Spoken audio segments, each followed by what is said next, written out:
Everybody, welcome. Wild Dice, we're back. Number 4, 5, I think it's 5. 6. We're something past like the that. cutoff where most podcasts die, so I'll take that as a win. We did it. We did it, everybody. Many milestones. Several milestones. But yeah, we're back. The internet's number 1 Warcry podcast. Unless you know of any other podcasts about Warcry, in which case it's probably still number 1. I've got Toast here today, Mr. Wargames on Toast. How you doing? I'm doing fine. By the way, that's UK champion Wargames on Toast now. UK world champion Wargames on Toast. Exactly. Yeah. And we have former UK world champion, first name Lord, second name Phylax Demetrios himself. How you doing? I'm here. I'm in the top 3, and I'm not first or second. So. And we've got Eitan, the other former champion. I know. I'm still. I have not lost a game yet. That's true. That is true. You sipped, but not defeated. I am 12-0 this year so far. So we're going to keep that. I'm going to keep riding that high. That gauntlet is thrown. UK Games Expo is going to be the next chance, I think. Power up, Phylax. Power up, and you take him down. See, I've already taken myself out of the competition, so you know, I'm inadvertently making it easier, but you know. So everyone, I don't know if you're aware. Okay, there's been a lot of talk, but it's official. Okay, Warcry is dead. It's dead again. It died again. A year on. It's been 6 months. Well, it's roughly a year on from our last time we said it was dead, I think. It's died again. It's a sinking ship. Literally, apparently so. It very much depends on who you're listening to. And that's very true. Having that argument online, because as you all know, I'm a nice person that doesn't get into internet arguments at all. But yeah, there's been a few videos talking about the long silence, and there has been a long silence. To be honest, that's very true. That's very true, and it's kind of sad because Warcry is going from strength to strength. It's going from tournament to tournament. It's going from record attendances to record attendances. Now, granted, we were never particularly big, right? But for a game at the end of the 3-year cycle, like to be going up before anything is even announced is pretty great. We've got Warcry in Poland. Warcraj. No, it's. I'm pretty sure it's Warcry. It's definitely Warcry. It's pronounced Warcry, but yes, we all know how it's spelled. Yes. In Poland is hovering around 45. Mm-hmm. UK Games Expo is currently at 45. Yep. And that's coming from having the biggest tournament being Warhammer Fest 3 years ago, 4 years ago? 2 years ago. 2 years ago. What is time? Quite some time ago. But that was the biggest one for the longest time. And now it's like equaled by independent events. Yeah. There's local scenes popping up. No Cry is going strong as per as well. No Cry is still going. Adepticon was recently. Adepticon, yes. They had a bit of a scaled back, I believe, tournament, or Nova's they had a very strange format for their event. Yeah. It was a bit odd. I think they very much the TOs very much wanted to make it more beginner friendly. So it was something like a one-box format or similar, something like that. It was a very pared back experience in terms of list building and that kind of thing. So I know a lot of people didn't go because of that. But again, they sold a fair amount of tickets from what I remember. Yeah. And that kind of tournament it should hopefully, theoretically, brings in new blood as well, right? A bit of a less competitive thing on a fairly major stage, to be fair. being Yeah, there we go. Adepticon. So Adepticon was 32 players. But again, it was very much like the list building and the mission pack was much more geared towards like new players, let's say. 32 is not bad though, especially for like Which is fine. No. a non like an unusual format, which I Yeah. would say one box would probably be. And not mention Warhammer World sells out pretty much every single time and has done forever. Even on weekdays, like random ass fucking Wednesdays. Like, even cool, when we'll sell out. It's fine. even when they do two events back to back on like pretty much like less than a month apart, Yeah. and I was like, great, do some more. It's my only chance to actually win anything. No, nothing until Nope. August. And I know September's going to be stacked with events that I can't go to. So, Oh, well. Yeah, I mean, look, we say that the events are small, but I feel like at this point, the big limiting factor is that they are all community run, and there's only so much terrain that the community can physically put forward, right? Yeah. Like we were talking last time about UK Games Expo and how we were sitting at 48 tickets and how terrain was a real bottleneck there, and there was the possibility to go higher, but yeah, we wanted to kind of stress test it first because it's like the biggest community run event in the UK so far. yeah. So far, let's say. And we got to stress test it first, and we need all the terrain and all this kind of thing because it's not easy to, unless you're like a gaming club and have all of the terrain, it's not easy to put out like 24 boards worth of full Heart of Gur plus plus. I'm doing my best. Well, yeah, sure. I did. Hey, I did my part. There, I painted these two boards. You did. I'm looking across to both of my couches being like fully stacked with boxes as I'm working on the layouts, because the layouts are like specifically, I've got pictures of how they need to be because there's three of us to set up all of those tables. That's going to be interesting. So yeah, I have have managed to, on a little side kind of side tangent, I have managed to pick 8 mission packs that have no overlapping objectives.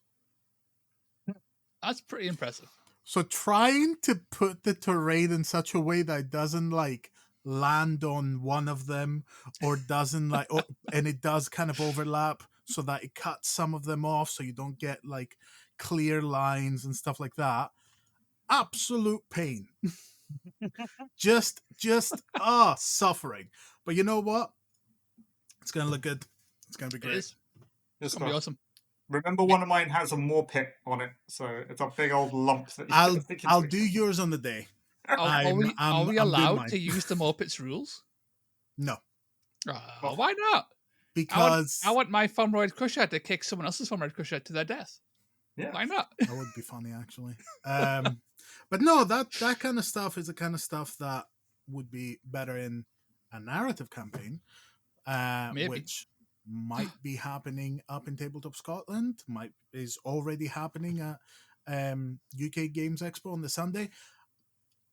With that granted, I don't know if there's a mob pit in play, and I don't know if terrain rules are in play. So I'm not making this more difficult on Saul than it has to be. But yeah, no. At some point, we'll speaking have of our narrative chance. event, though, the UK Games Expo has Sunday's narrative event. Still has tickets for sale. So if you want to dive into some narrative good times, pick them up. 100%. So we've awesome. got, Especially if you can't make it on the Friday, because I know because like people are working on the Friday, right? But if you still want to come down and play some Warcry, it's happening on the Sunday. So yeah. It'd be really good as well. Salt is an absolute legend of the community, and So- it's going to be a fantastic event. So if you can make it, highly 100%. recommend it. Warboss Kurgan, you've probably seen him online with his excellent pirate Oryx, and he's running this on behalf of Animosity Campaigns, and it's basically like I would say the exact opposite of like the match play event, the competitive event, because it's only got the bits of narrative that are actually fun to play. So it's got equipment, and none of the broken ones, and it's got kind of cohesive narrative running through all three games, and basically like it's a lot more relaxed. It's a lot more about enjoying the game and enjoying the narrative. It's got Emberstone. The whole thing is around collecting Emberstone, and yeah, Warboss Kurgan has put a lot of effort and a lot of time in like building the narrative around it, and kind of all of the boards are custom, so they are Ravage Coast like pirate boards, and Yeah. there's so much kind of material that he's built and designed around it, and it's beautiful, it's incredible, and like I will see if I can kind of slip my way in. If there's any tickets left, I'm absolutely going to try and play, and bring something fun and thematic, like a slightly less sharp version of the Corn Berserkers. So yeah. Should be a really good time. Should be a really good time. So yeah, Warcry isn't dead. Frankly, the fucking parasites who make that kind of fucking video, Well, tell who us how have you really feel, though. absolutely no involvement in the community beyond making clickbait bullshit, and fuck off. That's what I'm going to say. We did it, right? But we're funny. They did it. They're just dickheads. Funny. Those are words that we are saying. We're also parts of parts of the community. Like, Sure. we're sticking around. We're not just dipping in, making another video how this game is dying, and then leaving. Especially when people come in and they're like, yeah, this game that I played 2 times and I have the full understanding of it. Or even better, when they go, well, I don't really know what it's about, but people are saying it's dead. I'm like, okay. The worst part is, right? The worst part is one of them, like Tabletop Minions, I think it's called, right? Fine. He has done Warcry content before, whatever, right? Discourse comes in with a fucking reaction video at that. It's like, for fuck's sake. Come on now. I have points of agreement, not with the video, with some of the kind of ideas behind, being against some of the consumerist aspects of the hobby and stuff like that. But yeah, it didn't. It's let's be honest, it's not just the two of them, right? I remember that last summer, just before the FAQ came out, literally 2 days before the FAQ came out, this unknown channel put a video out, and I was one of the first people that commented and went, because I look up Warcry a lot on YouTube. I managed to catch that video, and it was literally like red lettering or red and white. Warcry is dead. Oh no. I click into it. It's just some person rambling, like talking absolute nonsense. And I'm like, I give it a week, because I knew we were around the time where we were expecting like an FAQ. Yeah. From what they had said, from the timing of the previous one, literally 2 days later, the FAQ comes out, and the guy takes his video down. I'm like, yeah, correct. Like, I know that we're all like just waiting to be like hit with the bad news, but that's not going to happen.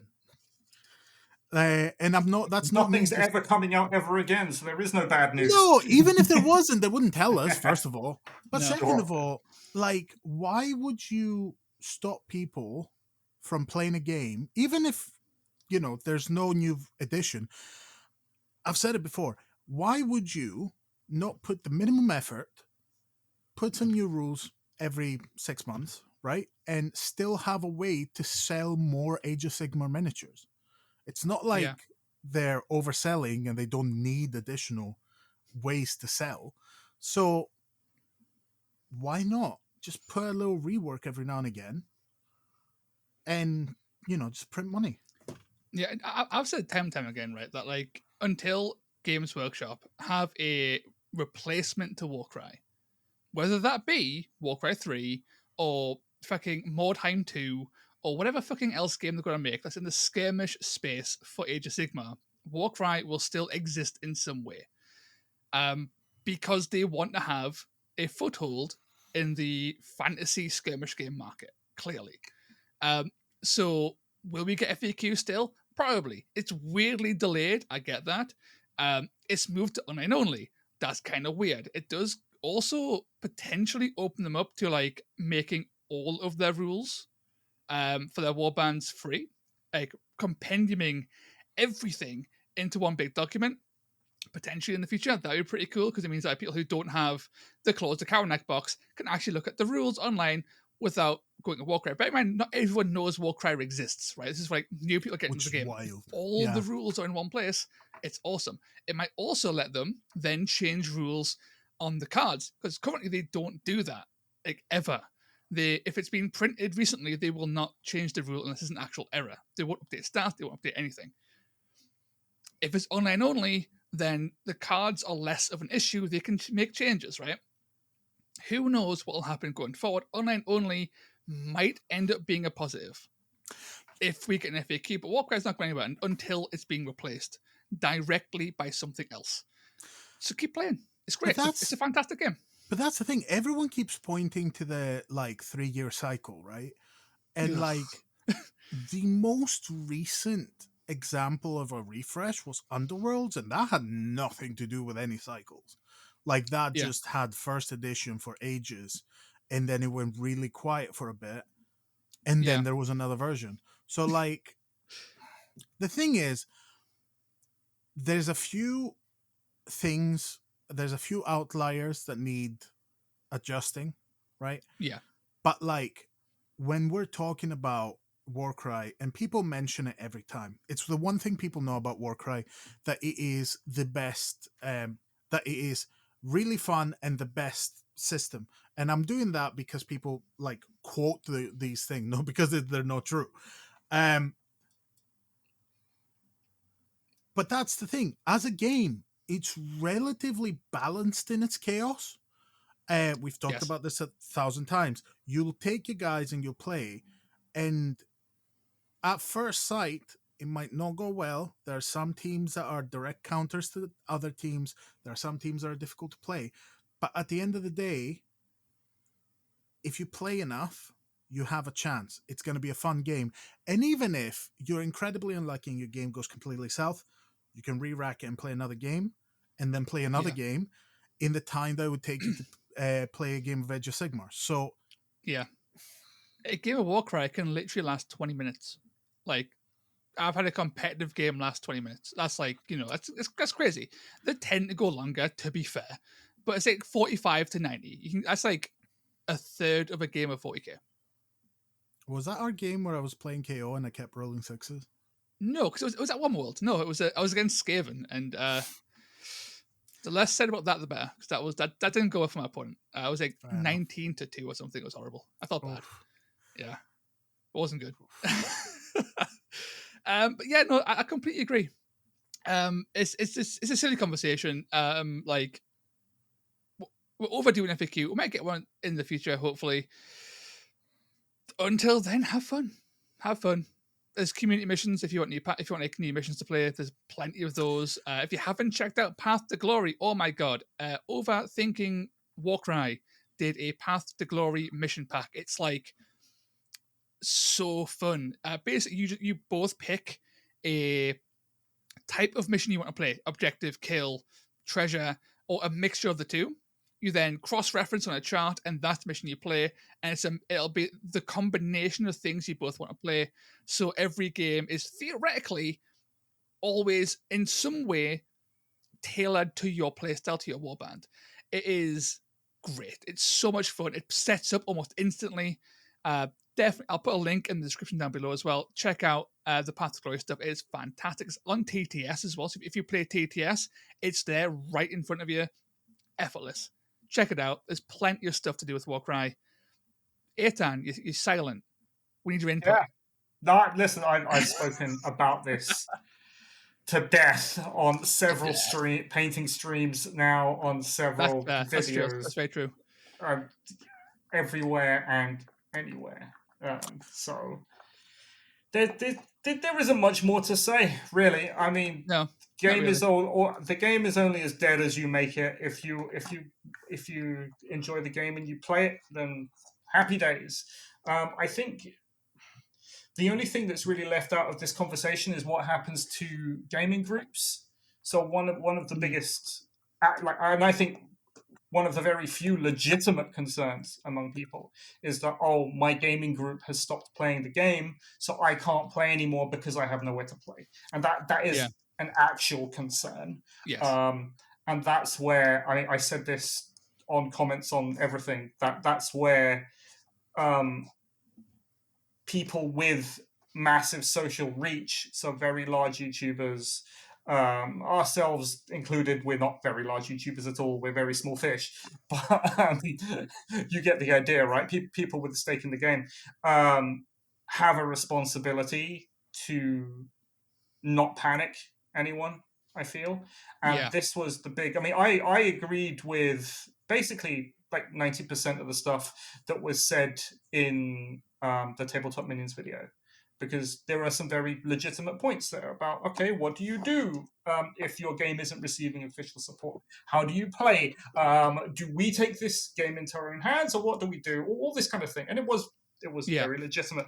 But the title and the thumbnail only serves to induce panic, if you get me, right? And I get it. I know why clickbait exists. YouTubers kind of always do it. They have to do it because the whole point is getting people to click on your video. And then it comes down to whether your video delivers on the promise that your title and thumbnail gave, and then that will feed back into YouTube's metrics. But for someone who's not clicking on the video, and for just like general impressions, because anyone who sees the video on their home screen, that'll be an impression, and they'll say, oh, such and such thing has happened. And when you have several of those videos pop up at once, you kind of get the idea that, okay, this big YouTuber's talking about it, this other big YouTuber's talking about it, etc., etc. And that's what has a negative impact on the community, and that's what has a negative impact on people's play groups, because they'll say, oh, Warcry is dead, I heard it here, I saw it there, blah, blah, blah. That's all the Reddit is talking about for the past 3 months. That's all these people are talking about. And then we can't just come and say, oh, yeah, we'll just keep playing the game when your play group has moved on to other things. And I don't think it helped at all that in the last few months, what have we had? We've had a new edition of Kill Team, which will naturally draw players because it's a new edition of a Games Workshop game, and people are going to go play it. It's a good game. I'm not saying it's not a good game. People will play it. We've had a new edition of Underworlds that people go and play. We've had updates to Age of Sigmar that people go and play. And when you have a game that hasn't necessarily had an update, keeping your playgroup engaged instead of falling into the Games Workshop trap of, okay, this is the new thing that I'm pushing onto you that I want you to play. It's difficult. And Spearhead as well. Yeah, there's Spearhead as well. Even though this comparison with Spearhead is infuriating for me because there is no comparison between the two games. But yeah, it's like if you want to play a quick game and you are predominantly Age of Sigmar based playgroup, and you already have the Spearhead models, you already know the rules for Spearhead because it's basically Age of Sigmar. That's what it is. So maybe your playgroup does that. Now, I always question the longevity of Spearhead in terms of, is this going to be my main game? Because I played it a whole bunch of times, and yeah, it's fun as a game mode, but I can't see it as Spearhead being my main game. But it's still, there's a lot of things that Games Workshop are pulling you in a lot of directions, and they're constantly pushing out a ton of products that they want you to go and buy and they want you to go and play. And I appreciate how difficult it is for a game that isn't getting new product to keep that alive and to keep that running. Or even an article on Warhammer Community. I mean, come on. Whatever they can, there's a lot that they can do, but we know what Warhammer Community is at this point. Warhammer Community is basically a sales magazine for Games Workshop. So they will put articles on whatever's coming out in the next 3 months or whatever's just come out last week. That's it. That's all they're ever going to do. If they're not pushing something to you, there's not going to be an article about it. No. I will say though, because you mentioned the Discord and you mentioned all of these videos, and I will say that we kind of saw it on the last reveal video that they did. The fact that everyone is happily going around like proclaiming the death of Warcry has really gotten a lot of us very ticked off. So you can see in all of the videos, and you can actually see. So Discord, I will say, if for about 2 to 3 weeks when those videos were coming out, it was people coming in and going like, "Oh, is Warcry dead?" And the backlash, like people would come in and be like, "Hey, can I still play Warcry?" Which is a wild question, but you know what? You know, some people want to ask that, and the comments would be like, "Oh, another one." And I'm like, this is making a terrible impression for people who are coming into the Discord just trying to find some info. But also, it was starting to turn into memes of Yeah. like just how done. Like it was that scene with is it James Franco where they're all like in Wild West, like about to be hung, and he's like, first time, and it's like, yes, 100%. This is what happens every 6 months, and everyone's sick and tired of it. Either play the game or just leave it. Yeah. But Basically. but I will say I have seen because because of the hubbub, because of people asking the question, other people are like, "Oh no, it's not dead. Come and play a game." And I'm seeing Yeah. like new groups being set up and like people like really powering through their frustration to be like, you know what? Maybe this is the time. Maybe this is the time that I took my set down to my local and I got some people to try the game and maybe get into it. And I kind of love that. Yeah. I posted it last night on the Discord, like seeing all the new tournaments, seeing like groups pop up and people putting in effort, warms my heart. Absolutely Element warms my Games heart. have got a tournament coming, I think, isn't it? I think I saw a Yeah. day pop up Element Games in Stockport. I'm like, Hmm. cool, let's do an event. It's like, awesome. Let's go. That's Love it. Yep. love to see that. Unfortunately, it's on the Sunday after UK Games Expo. So Damn it.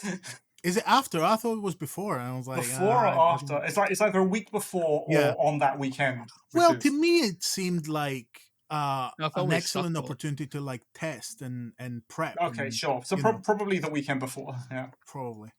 I would come down for it, but by that point, I think I'm gonna be furiously like painting detail work on terrain. It's mostly painted, mostly. It's fine. Stockport's only 2.5 hours away. I could maybe make that. Need to convince the wife, but like you never know. It's not a bad idea. It's not it's a 4 hour train, but it's not too expensive. So you know, if I'm doing well, Never know. I might take the opportunity. I think one last little thing before we move on from Warcry being dead, right? Is like, again, not going to hide it. We had a clickbait video on it, right? And we very quickly You do not apologize for that. set the scene that it was bullshit. We had a whole gag at it. We had a YouTube short trailer that showed it was all bullshit and all that stuff. But huge thing. One, we were fairly new to the whole podcast stuff anyway. So that was a mistake. I would say it was possibly a mistake to do. And two, learn some lessons. Firstly, about 50% of the comments on a fairly successful video were, oh my god, Warcry's dead. They didn't even get to the actual, like, 5 seconds in where the gag started. They didn't get that far in. They commented immediately, going, oh my, Warcry's dead, so sad. And it's like, damn. So these much bigger YouTubers will have that as well on a much larger scale, where their clickbait might be then preceded by quality content. Most of them won't see that because they'll just go, shit, game's dead, and move on. Because we had that. and them being more experienced in this industry as well, they'll know that as well from experience, right? And yet they still did it. And it's like, come on now. Yeah, Come but on the now. thing is, I think that someone seen like Aitan said it before, and there is a certain responsibility that is there. And yes, someone that just looks at the thumbnail and then doesn't even click through, um, might leave with an incorrect assumption. But the thing is, there's a difference between making a video every 6 months and predicting the death of a system you're supposed to love, and Yeah. doing a clickbait um thumbnail and then following it up with 2.5 hours of just talking about how good the game is. That's why I'm like, people that mention that are like, oh, well, you did it. Yes. And then we did 2.5 hours of content on how to play this game and how to get involved and where to play it and what to play and like 1,000 different bits about the actual game. And like, removing it from the context, because all the other videos were like complete hearsay, nothing about the game or its scene or what's happening. It was just, oh yeah, well, this might happen and that might happen, and here's my opinion. And none of that has any basis in reality or has anything to do with a person who's like, oh, I always liked Warcry, I'm going to click on that and see what's happening. Wait, so what we're saying is that these people actually are luminaries of the game who exclusively smell their own farts. It's not just us. It's not just us. I mean, right? That comment, man, that'll be on my gravestone when I'm dead. A luminary that smelled his Wargames on fart. Toast smelling his own farts since 2024. Oh, don't forget the luminary part. Oh, sorry, Luminary, yeah.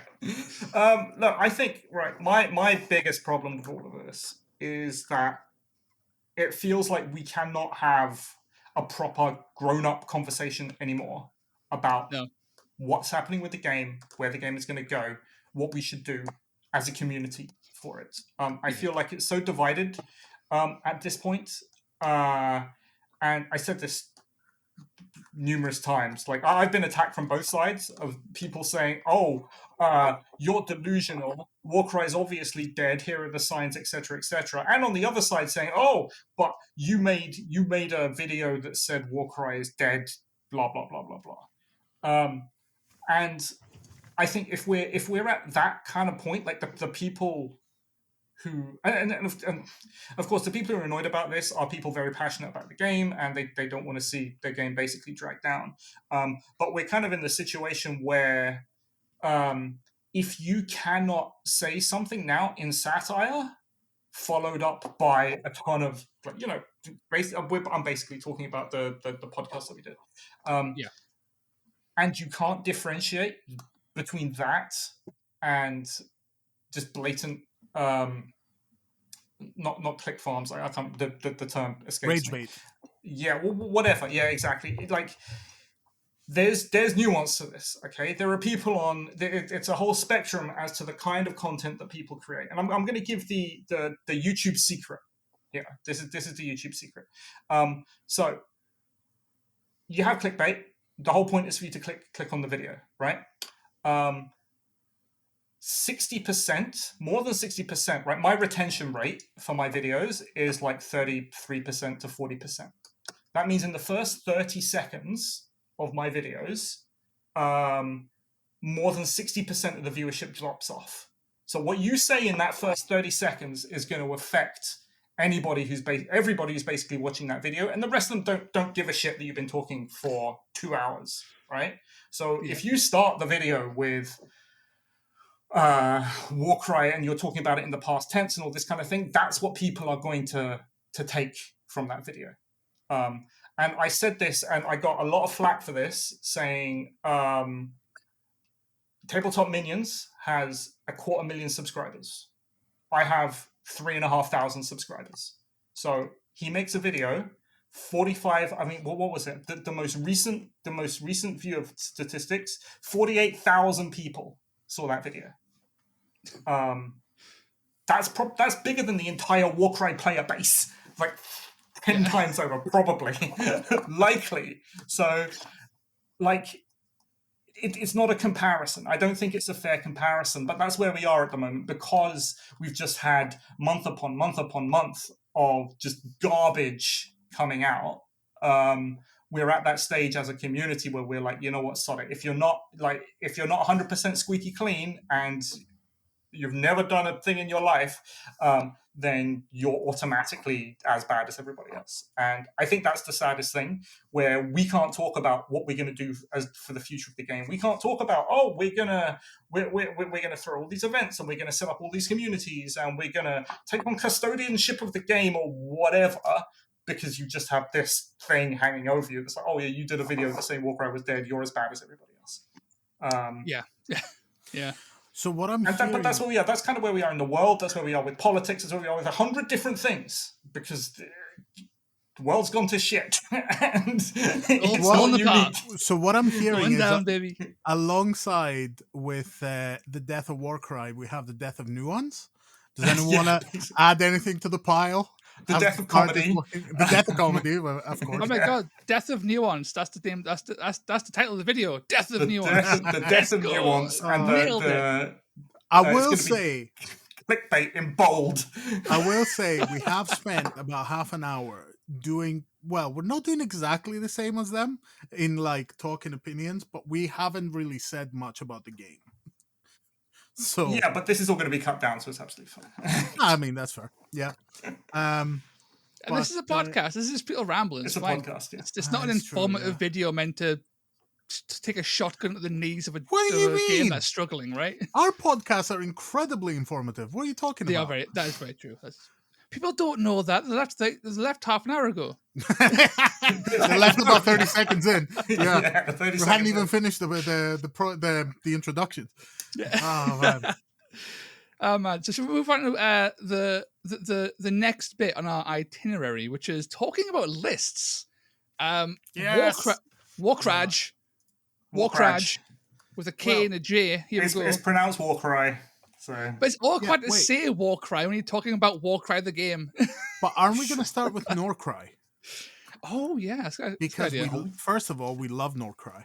We do love Norcry. Our Norwegian pals that are like, they started like regular tournaments really early on, and they continue to run them more or less every 6 months, I think. I thought it was every 3 months. Like, there's a lot of Norcry happening. There is, because it's quarterly. Yes. Quarterly. I'm desperate to find a time to go to one of these. I would love to go to Norway and just like go to one. It'd be so good. Are we gonna road trip? Do it? Yes. No. Wild 100%. Dice GoFundMe. Send it to Oslo. Let's go. Yes, we would like to go to Oslo. Incredible. But Toast, you can come pick me up on your way driving to Norway. He comes down, we get in the Channel Tunnel, we drive into France. We are going through Denmark in that case, in which case we can try and hit one of the Danish tournaments as well. Sure. The Scandinavians, man, they know what's up. They're keeping the game alive. They're running it solo. They're great. This one happened on the 10th of May. So it was 3 days ago. Fresh. So are we going to go through all the lists one by one, or I think quick touch on them all? So I think 2-1. Yeah. Let's have a quick look. It's just 10 lists. So who wants to talk about Magnus's list? Because that's the spicy one. Hosts.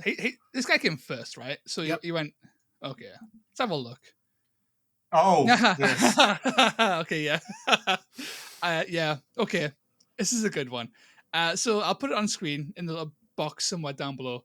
It's an Arch Knight on foot, a whole bunch of Whisper Blades, a Friar Galvic, and a Sireny of the Abyss from IDK. And yeah, this is surely just a Crit Fisher's wet dream, right? Arch Knight gives everyone +1 attack. Friar Galvic runs in with his triple rampage. Free Guild Whisper Blades are like rocking 4, 5, 6 attacks based on situation. You're gonna die. They've got a bunch of wounds. They're only 80 points. Like, these things blend. Like, you'll often see like a cities list packing like 1, because they're good value. But yeah, running 7 in a 10-man list. It's the 1.5 that kills me as well. It's So good. it's the thingy problem, right? It's the Trailblazer with crossbow problem. You want to Yeah. run the best list, you get one in a box.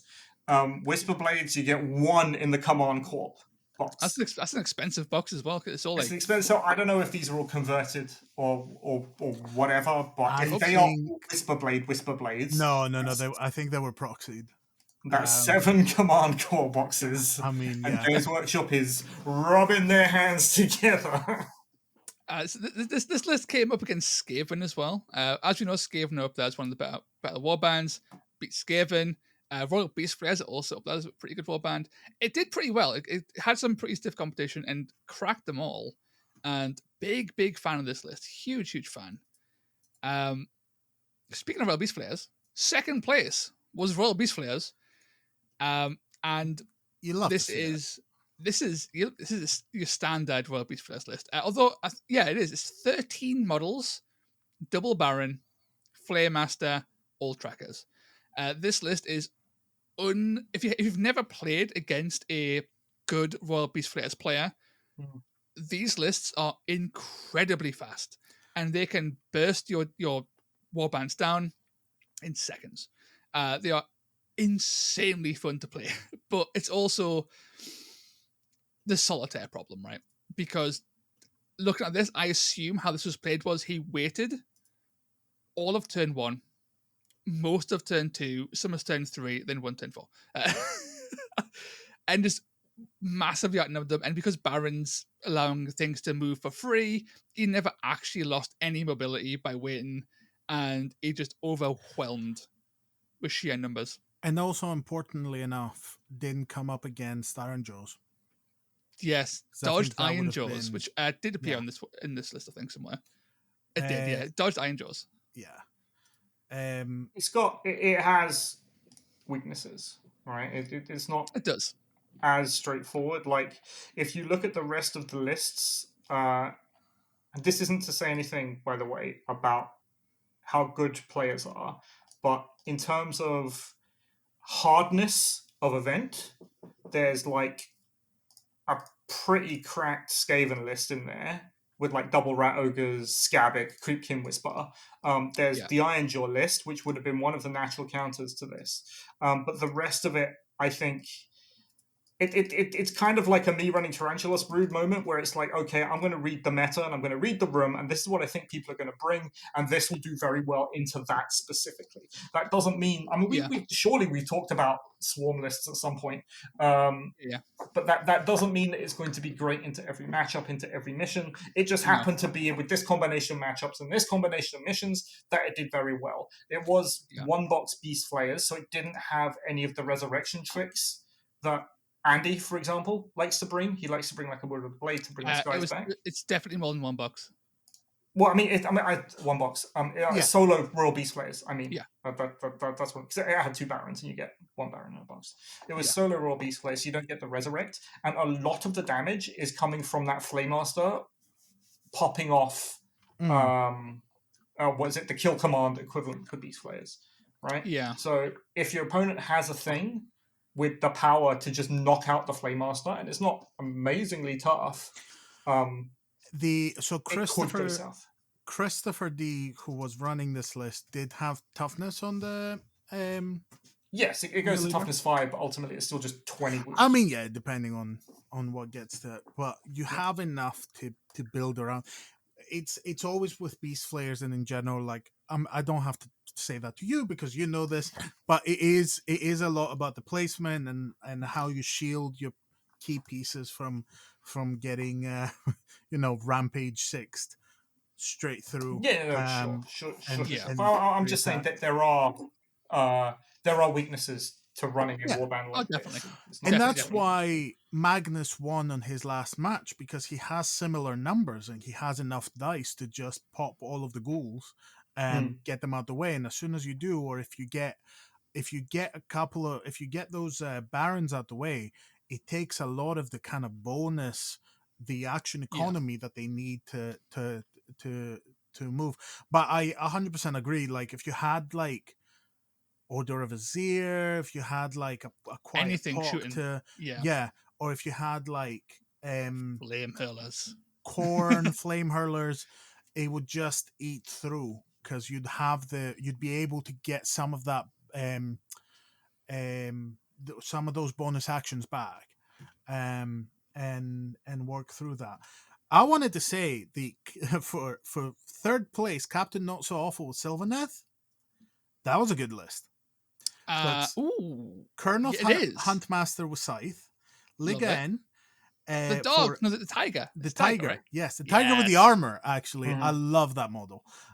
Tree Revenant, Prosecutor Prime, Tree Revenant, Kurnoth Hunter with Greatsword, Old Guard, and Ansling Revenant Archer. So you've got I love this list. right. So you've got two big hitters on the hunters, the Yep. hunter and the huntmaster. You've got the old guard for objective play, and Yep. you've got two revenants and a prosecutor prime that can just teleport. And you've got all of your bases covered. You've got a Yeah. fast mover in Ligan, and you've got the revenant archer just to pop a couple of It's bits of damage when you need it. Anslane is. I've played Yeah. Sylvaneth recently, and like Anslane for the price of a Tree Revenant is such good value for just picking away the last couple of wounds. Yep. It's good enough, and it's one of the very few cheap archers in the game. Absolutely love it. And the old guard, I tend to take a Rune Lord because I don't know, for the model, and the wounds over the extra toughness. And the old guard, as per, is just such a good inclusion into any list in order because it's super cheap. This 8-man warband is now functionally like 11-man on objective games, potentially 13-man if you get kind of weird with it. Like it's great. It's got the kill, it's got the mobility, it's got the objective player. This is a great list, and Yeah. I am a huge sucker for prosecutor primes. That's so good. That's so good, and they're becoming more popular because they were largely ignored, I believe, when they first came out because there was bigger toys that did more things, and these were quite squishy. As time has gone on, I called it because I'm awesome. As time has gone on, prosecutor primes are popping up more often because they are such powerful utility pieces with a good enough melee and range profile. They are so powerful. It's so good. Love to see Skaven Sylvaneth win. Yeah. Even though like there's a lot of loved- no Sylvaneth in there, but I love to see Skaven not get podium. No offense to Evan. Yeah, Evan. So I'm not sure what happened because that is the list, but granted, it was round one. Lost to Magnus. Yeah, okay, that makes sense. I've been there. Yeah. I've been Ooh, there. it was a really bad game one. 22-5. I'm not sure what the mission was, but that's a pretty hefty loss. I think but then coming back and missions- coming fourth overall is pretty impressive. Yeah, I think the missions were there was a lot of community missions in that, so it's difficult to tell unless we properly go through the pack. Yeah. But it is the meta list, right? Packmasters, Rat Ogres. That's it. pretty much it. It is, yeah, more or less. Ossiarchs, Ossiarch with back in Ossiarch. McKinnon. Yeah, I mean, and a Mortis guard with attack. That's a funky pick. That's right? a choice. I wouldn't have gone with that choice personally. I'd You have gone look- for like another stalker. It may well be that that's all he had. The Immortus Guard's interesting because it loses charge. That's the biggest downside. But it gains a toughness, it gains a range, and it's got an okay damage output. I think it's got 2 attacks instead of 3, but it's strength 5. Yeah. But this Immortus Guard had a plus attack, so it was going back up to 3. So it's like getting the Necropolis Stalker with the big blades, but with +1 toughness, but losing charge for the same amount of points, I want to say. I can kind of see it if you want to have... The whole point with Necropolis Stalkers is the charge so that you can send them out. Same as not Slake Slash, but like the type of demon from Sylvanet that has the Yeah. same. It's all chaff blenders. Like, it's how do we get to your chaff so that we can go through it really quickly and kill it all. But if you're planning to only have one of them to go and do the hunting, and then you have the other one for guarding, if it's more or less the same points, why wouldn't you? You know, it's Yeah. it's a way of like getting your it's a way of ensuring that the math is on your side when you're sitting defending instead of attacking. I think as So well, like Necropolis Stalker has charge, right? Yes. That one's going to like if you've got one, two is like doubling your dice investment to Yeah. get them both across the board. The Immortus Guard is just as fast on foot, but with an extra range. It's not charging, but it can buff everyone's toughness by one. It's got this longer range. It hits harder per hit. It's interesting. I don't know if it's like I would take it myself, but it's such an it's like that and Mercanin are like the two most interesting parts of this list. And I want to know how Mercanon's went because I've ran Mercanin a few times and he's okay, but he never quite performs as well as I want him to. So I want to know how Well, Mercanin went. Nick Cannon is like the best of the worst heroes. If you get me, like Ossiarch Bone Reapers, their heroes are so bad. yeah, They're, right? they're mid. They're And not at necessarily least bad. Mirkanen has a thing about him, right? It's like, oh yeah, he's actually got stats, and he's a little bit punchy, and that's kind of what he does. The 150 Soul Reaper is pretty good because he's got a Wizard Bullet. He's got like a 3-4-2-4 or 2-5 profile. He's got the quad, which is a longer, a bigger range if you're just all in faction. It's like a 4-inch boomer. Like that, he's okay too. There's a few they're like fine, but there's interesting nothing pieces. with like fireworks, basically, Hmm. in Ossiarch Bone Reapers. Visually, So a lot of Mercanin people is just like to beautiful. bring the hero from the basic chaff unit, The just Hecatos. because. Yeah, the Hecatos. Just because they might as well spend the points elsewhere, right? It's Like, why only should I bring a 105 thing where I can points. bring another? so Cheap as on chips. the Mortis Guard, right? I can see one tactic, which is form shield wall. That's the only way you can get the Mortis Guard to toughness 6, and toughness 6 is difficult to crack through on 28 wounds. He brings all the Mortec Guard to T6 as well. Yeah, because I'm thinking, because that's going to be, it's +1 attack is 25 for the Mortis Guard. I've just seen it. It's going to be 30. So 30? he's so what he's done is So it's I've just realized. same price basically. So Yeah. the Immortus Guard is with a Hecatos, so it doesn't have charge. The Hecatos has Wah that hits everyone in the battle group, no matter range. Oh, so He's getting the speed from the triple on the Gotcha. Immortus Guard, and he's charging with the Stalker. Mercanin can do that on his group for the Wah as well. So he's actually got a lot of deceptive speed. That Immortus Guard is much faster than it looks. Yeah, I see With that. range 2. That's kind of okay. It's coming together. I can Yeah. see the pieces coming together. I like this list. It's funky. Yeah. Well, I mean, you love to see people try with Ossiarch because they're really cool models. They are. But it is. They never do as well as I think they should. I don't know why. Like they've got all the toys in the world to just do little guys to big smashy things, and they never quite pull it off. I don't know why.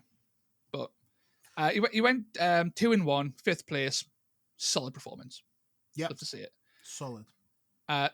It beat Soulblight in terms of placement. We had like a full on like Sons of Velmorn thing here with like Seneschals, Skeletons, Graveguard.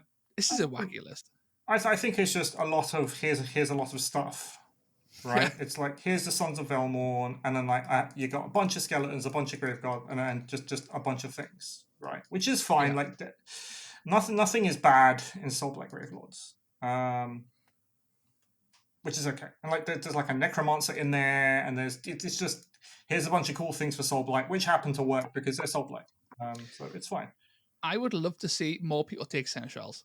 like take like a warband of just seneschals as your I mean, backlight. I Have Yeah. big chunky guys because they're 15 most wounds. They're great. Soul Blight lists I've seen have at least one seneschal because the points never really add up properly, and it's always like, okay, how do I fill in my points? And usually the seneschal's an upgrade that people have. Okay. That's fair. It's like it can take two skeletons or a seneschal, and seneschals are like they're pretty good. They're an odd boy basically, right? Not bad. Pretty solid. Yeah, no, it's Um, good. Disciples of Zinj Next. Arcanites as well. I love to see Zinj anywhere. Arcanites, I think, are debatably Yeah, the so- better pick out of the two Zinj factions.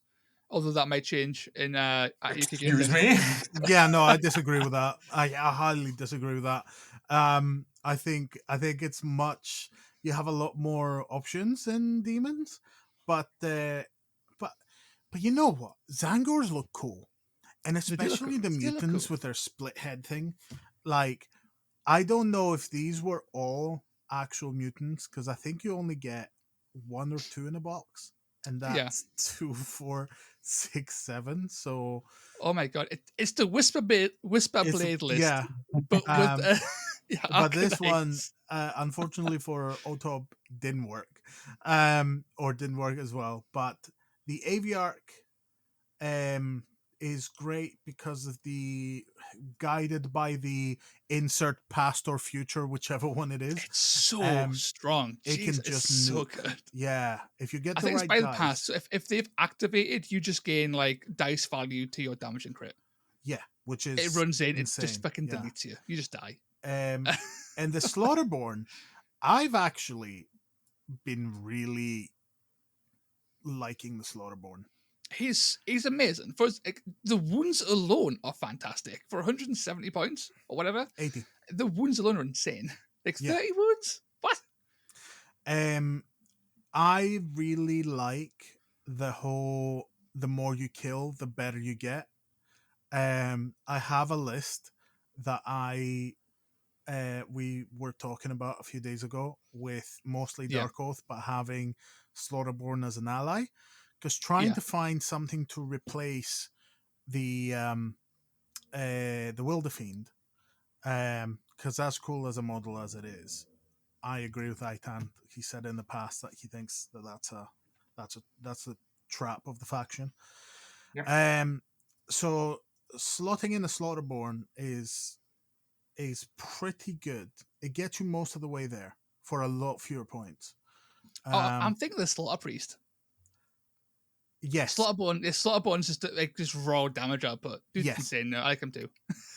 I mean, they're both they're both like big axe shaved head. So like, you know. Yeah, that's true. It's just that one has a lot more skulls than the other. Yeah. For like, raw damage tell you output, what. the Slaughterborn's really good. Something that's just come to mind. You combat with Slaughter Priest with Dark Oath and a War Queen.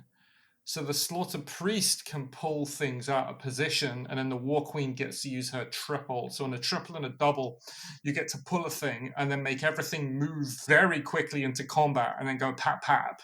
Yeah. Yeah, That's and an idea. the Queen can quite easily get like 2, 3, 4 Marauders nearby. Yeah, It's totally. a So big maybe, AoE. Maybe So- that's the build. As long as the Queen gets the last hit on that model as well. So Yeah, you get, I mean, you that's pop part the of oath. it. That's the thing, like, Dark Oath are just desperate to go first and to mob your models. That's the idea, but I understand that as a as a play style and as a kind of what these guys want to do. But like, Yeah. it doesn't really work in our current meta, because then, all right, you've used like four of your Marauders to go in and kill this one guy. And if he's not dead, now 2 of them are probably going to die because they're toughness 4, 10 wounds, which isn't a Yeah. lot. And then your opponent gets to do whatever they want for the round, and it's just not. No. But I'm gonna try it, and I'm gonna let you know how it goes. But I like Dark Oath. I've played a bunch. They're a lot of fun. If you I can hit ran 10, try and hit 10. I yeah, ran all that's Fell the Riders. magic number. Yeah. for the Christmas TTS League. It was Singri and then all Fell Riders. List was legit, actually insane. It was like 7 models. It was unbelievably fast. It was great. in the right pack, it's pretty good. Yeah. Slaves to Darkness didn't do too well. Eric Foss. Looking at the list, I'm not surprised, honestly. It's hyper elite, and spoiler, Slaves to Darkness aren't hyper elite. They look like they should be. They look like little Stormcast. They are not Stormcast at all. So, yeah, it's not that. It's the Chaos Lord doesn't have the damage, and the Vanguard does. The Chaos Sword, the combo of Vanguard and Chaos Sorcerer is great. The double weapon. The thing is, all of them can hit on 3s, and when you've got the Chaos Warriors with the double weapons, 4-4-2-4, suddenly you're hitting on 4 dice. You can roll 8 dice hitting on 3s on 2-4. That's pretty good. The Chaos Warriors on toughness 6, having a reaction that can give them another 6 health takes them above Stormcast, actually. So like it can work, but you have to work harder at it. But Yeah. Eric won Best Painted because all of these Slaves to Darkness were painted in wonderful non-metallic metal. Incredible beautiful. colors. If Yeah. you were on the Discord a few days ago, you would have seen it because they posted about it on Discord. So they, you know, even if the performance didn't go as well, Eric did not leave empty-handed. So well done on that. That's fair. Yeah, definitely for that. Untamed Beasts came 9th. Makes us sad. Thoricon Myrmidon list. Weirdly enough, I can see where this just falls apart. Leo, where's the first fang? How you got 2 big smashes and no pull? My guy. Yeah. Where's the first fang, man? It's fine. Yeah, 2 big smashers. It'll do work. It is deceptively slow though. You've got no mobility tricks. You don't have any sort of charge. Like the planes run as good as they are. Like I don't know. It's missing. Well, that's why you want the pull, right? If If the pull was there, it would have the tools to do what it needed to do. Yeah. Well, on top of that, it's a 7 fighter list in like 10 and 11 and 13 like person lists. As you said, if you don't have the pull to get things out of position and keep grinding through, it doesn't matter that you have 2 titans. When you're overshotting, by 20 wounds on each attack, like that's just kind of wasted efficiency. Yeah. Also, it's such a good model. Like I really enjoyed painting it. Like huge, it was such huge a props good to the Myrmidon being not taking the Fomeroid and taking the Myrmidon. Always a fan of. It's a way cooler model. Well, they've got the combination as well, don't they? They The do. Myrmidon with the Thoricon, they buffs it. Yeah, so that's nice. But cool. I genuinely think, I will say, couple of changes. This seems like the kind of list that people like. It's a 7-man list, so it just needs reps. It just needs like playing it enough that you know what the right moves are. Yeah. This is a Warriors Chamber type of list. Like you gotta get your head shoved in the toilet several times before you realize what you need to not do. So the change I would make here is take off the attack blessing on the Myrmidon. It's sad going to 3 to 3, 6, 4, 8 is sad when you can go at that 4. But use those 30 points. Take that Prayer Taker. I love a Prayer Taker. But you take the first fang. Upgrade it to a first fang. I think the list will then work much, much better. Because you'll have that pull, that utility, that range damage as well, poke off their chaff. It adds so much. So it has potential. That would be spot on the points. I know. I played don't know. them I for don't know 3 why I ever. months. Yeah, I don't know why I ever assumed that you didn't know the points by heart. But I did a whole series on them. it's very true. That's very true. But yeah, keep And up the good fight, finally, Leo. Allegedly. finally, Iron Jaws, never beating the allegations that Iron Jaws, despite having a massively high win representation, also have um, a fairly they tend to bottom out as well, surprisingly often. And here we go again. Iron Jaws bottoming out, losing to Arcanites, losing to Untamed Beasts, and losing to Slaves to Darkness. So taking the Rekka into this That's is a great not that show. bad. No, Becca's great in this. Yeah. It'll In mince through this, yes. all the chaff. But He again, didn't really go against any chaff swarms this- though, so it didn't quite work out. that's true. Actually, that's very true. Actually, these are all the elite lists except for the Arcanites one. And even the Arcanites isn't particularly. Yeah, that's bad luck. That is. There's a fair few lists here where you would absolutely shine with that Rekka and just didn't match up with any of them. Yeah. Fortunately, the list isn't bad. Like, like he got 3 losses, but the list's not bad. He's got the Mega Boss, which is awesome. He's got a Brute Boss with Chopper. Good shout. I'm a big fan of the Rekka. That could be a Brute or a Rager, whatever you want that to be. That could be as a swap out. But 7-man, it's faster than you think. It hits pretty hard. I like the list.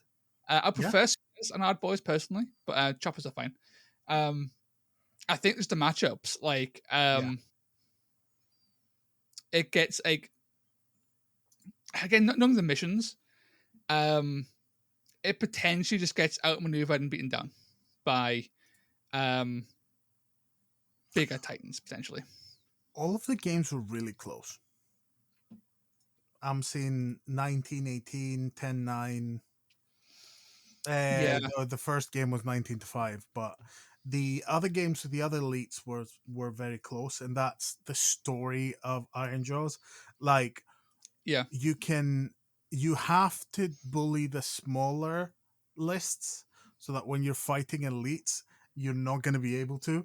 Like, when you're coming up against Nogroid Myrmidon, you're not going to outpunch that unless you're very, very careful in how you play and mobbing up and stuff like that. Because even the Mega Boss, like, it's really difficult because people just keep their distance because, it's and 30 wounds T5 goes down surprisingly fast. I've killed many a Mega Boss. They're spooky, but they can be killed. And I think what's really impressive here is actually that first game. I wonder how this went down. Okay, dude lost 19-5. Yeah, almost tabled his opponent though. Yeah, 775 kill points. It almost completely destroyed him. But didn't score, which is interesting. That is the Iron Jaws way, though, right? I was gonna say as an Iron Jaws player, we're killing. Like when I went 2-2, I had about 4 games. I had almost 3,000 kill points, and I was like, I'll take the moral victory on this. Iron Jaws way. Yeah, I mean, it's you can kill things. It just takes slightly longer than you need, and that's always a problem. But well done, Nicholas. Hopefully that's giving you a bit of feedback, and next time you're a bit luckier with your matchups. Importantly, Nicholas was the friendliest opponent, so he came last, but he also made the biggest impression. Oh, that's nice. Legend. Is it at the bottom? It's at the bottom, yeah. Yeah, you can see. And second best painted, so Nice, very nice. Oh, I now want to see him. Like the Iron Jaws, because like I've really struggled to paint mine. Like I went for the yellow and it was fine. I went for like kind of battered armor, and that went questionably. But like just finishing them is difficult. Like it's just a lot of jaggedness that you have to kind of highlight in a way that doesn't take away from the model. It's a whole thing. Yeah, I can imagine. I've looked at Iron Jaws before. I'm like, you know what? I love them, like as a look. But like Nah, that ain't for me. Yeah. That was no Sponges, cry. guys. That's all you need. Sponges for everything. Sponges. I'll throw a picture of Just Aitan's sponged horror. It's pretty, it looks like a Fortnite Galaxy skin. I love it. sponges. So good. No, I think on that Iron Jaws part, I think there's a reason why Iron Jaws have simultaneously the highest podium placings and like a 45-50% win rate, right? Like they can spike high. The ceiling is huge on Iron Jaws, like massively huge. But I think it needs a combination of things for them to actually like do really, really well at an event. I think like on paper it looks like they've got all the stats, but the reality is it's like a bunch of 2-4 damage. And yeah, sure, they got toughness 5 and 15 wounds, which is great, but 15 wounds kind of disappears quickly when you don't know what you're doing. So I think there's a lot of finesse behind Iron Jaws, and there are certain pieces that can give them a bad time. So I can see how they can either do really, really well or not so well. I think not to make an assumption either. This is a general like I think a takeaway on all Iron Jaws players, not necessarily on Nicholas and his playstyle, is that a lot of Iron Jaws players take mega bosses and stuff to do WA, right? So we'll take the mega boss because it's a big thing. That's what you need, yeah. Especially newer players don't actually WA enough. Right. Yes. Okay. Cool. Right. I was like, where are you going with this? They want their dice for the smash, and they I don't want to do the WA because that's like it's not having a massive impact. It's having the biggest impact you'll ever have on the game. It's like the most powerful ability they have. Yeah. WA. When in doubt, WA. If you do WA, you basically give everyone that's within 9 a free charge. It's insane. What, it's 2 free really charges powerful. actually. So, you know. And without it, Iron Jaws are way too slow. Super slow. And any dwarf list as well, any dwarfs, any movement 3 thing. If you have a movement ability, that is your most important ability nearly every time. You need it, otherwise you will not catch anybody. Again, that's not a statement on Nicholas. I don't know how he played, but against there's a lot of new Iron Jaw players who are on TTS at the minute. This is the trap they all fall into, is they don't WA, despite having all the tools to do so. Yeah, that's the... It's a new player thing anyway, right? Is one of the big learning points of the game is effective dice management, how you use your abilities, when you use your abilities, and recognizing that not all abilities, just because it's not killing your opponent, that doesn't mean that it isn't an incredibly powerful ability. When you think about it in terms of action economy and the amount of, like, just think, if we take WA as an example, right? How many move actions is one WA worth? And when the answer is usually like 5-6 move actions, those are move actions you wouldn't have got normally. So just going, +1 dice in combat isn't going to make up for those 6 extra move actions that you just got. And that's one of the learning points of the game, is recognizing how to manage your resources effectively. And sometimes it's not about just running in and smashing things. It's good enough for you to go in and damage a thing and then deal with it next turn, but you've actually physically got to get there to go in to smash the thing and to do it. To deal with WA it, right? also WA increases your charge range. So if you have a WA and then a double, you now, instead of charging 3 inches, you can charge the full 6. Yeah, and then attack twice. It's a massive increase to your charge range. Like, it's just so good. You need to do them often. It's good. Another thing to note as well, again, in case you're a new Iron Jaws player, welcome. WA works on the thing that WA'd. Okay, so the Mega Boss or the Brute Boss who WAs is also affected by WA. So bear that in mind. More often than not, I've seen newer players go WA and then not realize they can actually, like, that guy can now move like 12. Which is terrifying. Yeah, it's kind of insane. Halfway across the board, see, it's like that sketch from Medieval, Night Running, and the music plays, and then the Night Running and the music plays, and it's the Monty same Python scene. and the Holy Grail. Yes, that one. It's like, that mega boss is all the way over there. So your face being grabbed by a giant green hand.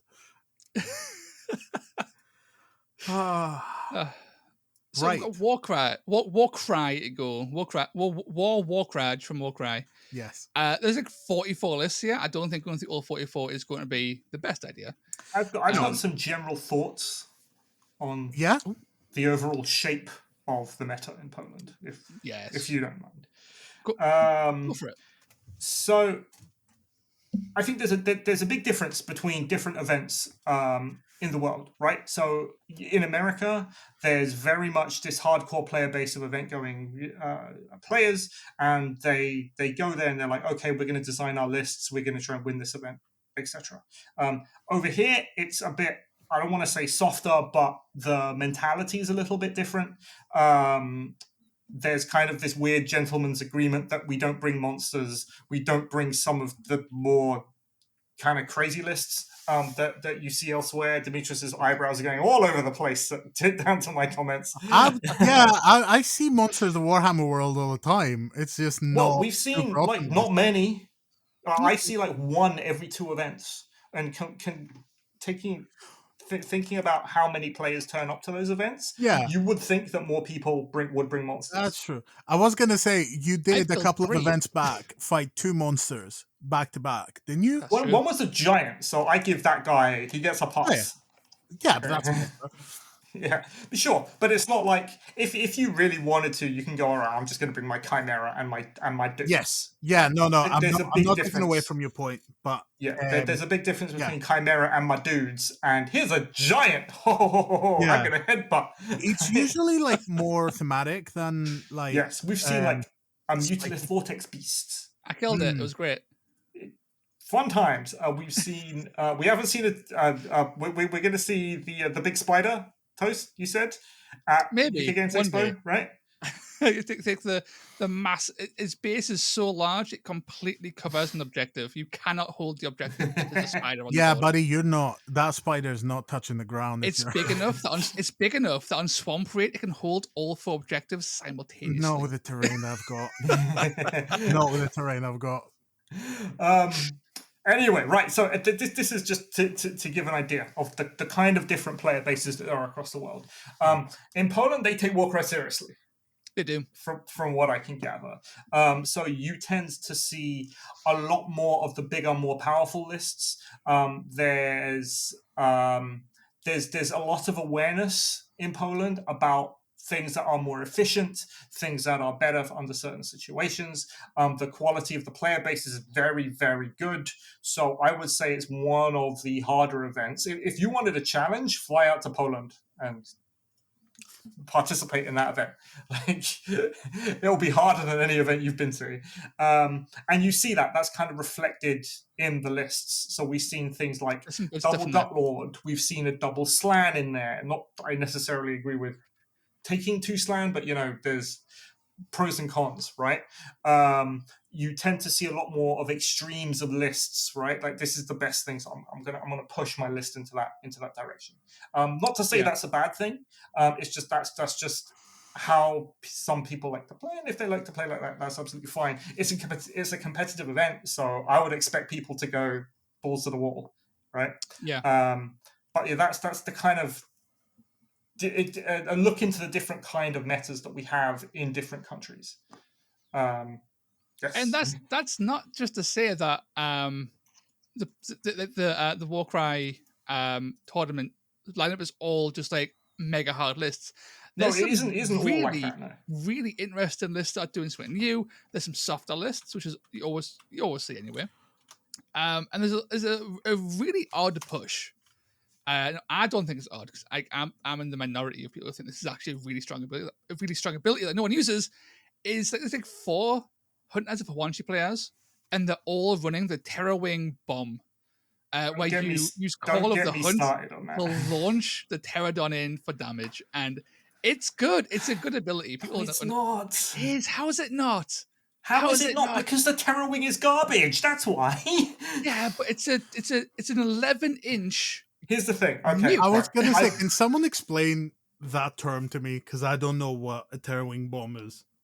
Okay, basically, all right, the Hornblower has an ability that gives a Terror Wing a free move right? It's 10-inch and fly. 10-inch and Yeah, fly. sure, okay. It gives the Terror Wing a free move, Okay. and then when it lands into combat with someone, it like drops some rocks and does a little bit of damage.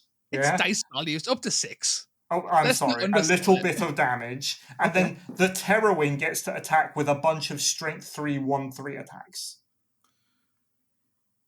Okay, Is so it hear more us than out. 5? No. Well then. Hear us out. Hear us out. Okay. I'm listening. Coming from this the is- man who played Hunters of Wanchi for a year solid, I'm listening. So, this kind of ability exists everywhere, where you move into combat and do dice value damage. Okay. The issue with that is your guy has to move into combat, and they've got to use their full activation potential to do that, right? So you've got a limit to the range on it. This has a 9-inch range to the Terror Wing, then an 11-inch threat range to do the damage, right? So you can get this to launch from basically anywhere on the board to snipe some little fucker, no matter where they are, and do the damage you need to kill them. I'm a huge, huge fan of any ability that does just flat damage. I would use this to kill every single one of your pink horrors in your list, just to spite you. Correct. Oh, how are Yeah. you killing my pink horrors? Pink horrors have 10 wounds. I would shoot them with the little blowpipes and javelins, then nuke you with a Terror Ring from far. Because you can't, I you think can't react to that. That's I correct. think you are massively overestimating the Oh. damage of blowpipes and javelins with their 1-2 damage profile. It's 2-3 damage. I'm burning the doubles. Don't you? I'm using the poisons. Don't Okay, you? we're doing 5s, yeah? We're doing 5s. So anyway, yeah, Demetrius, to let you know, a Terror Wing is 90 points. Sure. Movement Okay. 10. Yeah, fine. It's a 3-3-1-3 with 8 wounds. It's not good. It's not But good. it has. It's not it good, has, but the thing is, if you're it has sending the it... most damage hunters can get Yeah. in their warband without allies. Yeah, you just weaken things down, and then you send that as your like standard damage. The problem with that is, as you said, no, actually, I don't know if either of you said it, but you do need. Is it a triple or a double? It's a triple. It's a triple. So you need the 666. Good Yes. luck. Yeah, so you're not using, if it's a triple, so you're not using Hurl Bolus, which is an infinitely more powerful ability on a 666, or you're not using Bellow with a Carnosaur, which is an amazing ability on a That triple. depends, though. If you need something to die, Hurled Bolas does fuck all, and Bellow Carnosaur does equally fuck all. It's a fantastic. If I you would. need something to die, you're not throwing Hunters of Wanchi at it. You're throwing whatever ally you take. That is true. That is, he got you there. Right. Man, Shall I tell you why people are taking Pterodons? Underrated. It's Right? underrated. I'll tell you why people are taking Pterodons. If you break down the lists that are taking Pterodons, the majority of them are basically just one box for Hunters of Wanchi. A little bit. Right? A little bit. Right. You look at the things that are versus aren't taking Pterodons, and if it's all Hunters of Wanchi, it's basically just one box, and then you got Pterodons in there. So I wouldn't use that as an indicator of this is the future. This one guy's got Kixie Taka in here. He's got a Quiet Pock, Haskell Hexbane, two Terror Wings. So the play here is clearly to Quiet Pock, explode some guy to near death, then launch Terror Wing for the kill. Well, he's given his Pock Fortitude instead of Strength. If you're happy with the damage he's doing, that keeps him alive, I guess. The Terror Wings, right? I'm telling you, right? Put on the comments, right? Vote down below. Just say Terror Wings yes, Terror Wings no at some point. Okay. I'll go in. I'll delete all the comments that say no, and then we'll compile this and the next wild. They look cool. They're some of the best models in the Hunters of Wanchi. Like they look great. Yeah, I am massively biased because I am a huge fan of any ability that just does flat damage. I use Raven Darts. I use Chakrams all the time. I use my best eagles. If they're moving, they are always headbutting the fuck out of you for the flat 4, 5, 6 damage, whatever it is. So Terror Wings really appeal because it's just that standard triple. Yeah, but the ability isn't on the Terror Wing, though. The ability is on the Hornblower. And that's fine. So you have to take a whole nother model, right? And my problem with the Hornblower, let me tell you my problem. Right? Hornblower with the Hornblower is the only person you put blowpipes on. The reason Yes. being is that Hornblower with hand weapon doesn't get hard bolus like all the other skinks do with hand weapon. If he got hard Weird. bolus as well, I would argue that you take that Hornblower just because it can at least do the things that your other things do. But it doesn't have it. It doesn't have the shield either, so it's only toughness 2, which is a problem. Debatably, that Terror Wing is the second tankiest thing in the whole list. Don't diss it. After the leader, Also, yes. Keep in mind that the battle plan for this, and I feel like we should have said that at the start to guide the conversation. So round 1 has a mission that is all of it. So it's got 4 treasures, 4 objectives, and a blood tally. Damn. And then 2 to 4, the scenarios are drawn from the not yet played. So you're playing the 4 missions, but you don't know which order you're playing them in. Okay. But it's 1 kill mission, 1 objective, and 2 treasure. Okay. Territory's a beast, so they don't do treasure. Yeah, no, I know, but like hunters are gonna be better at like objective and treasure. And if you have 2 treasure, it makes sense to have something that is more calling it now. Those Terror Wings are going to be going in there and murdering their treasure carriers from miles away for the shits. They've got to fly in there and tie up their treasure carriers so they can't run away. You're acting like between 1 and 6 damage is going to knock out fighters. What are you talking about?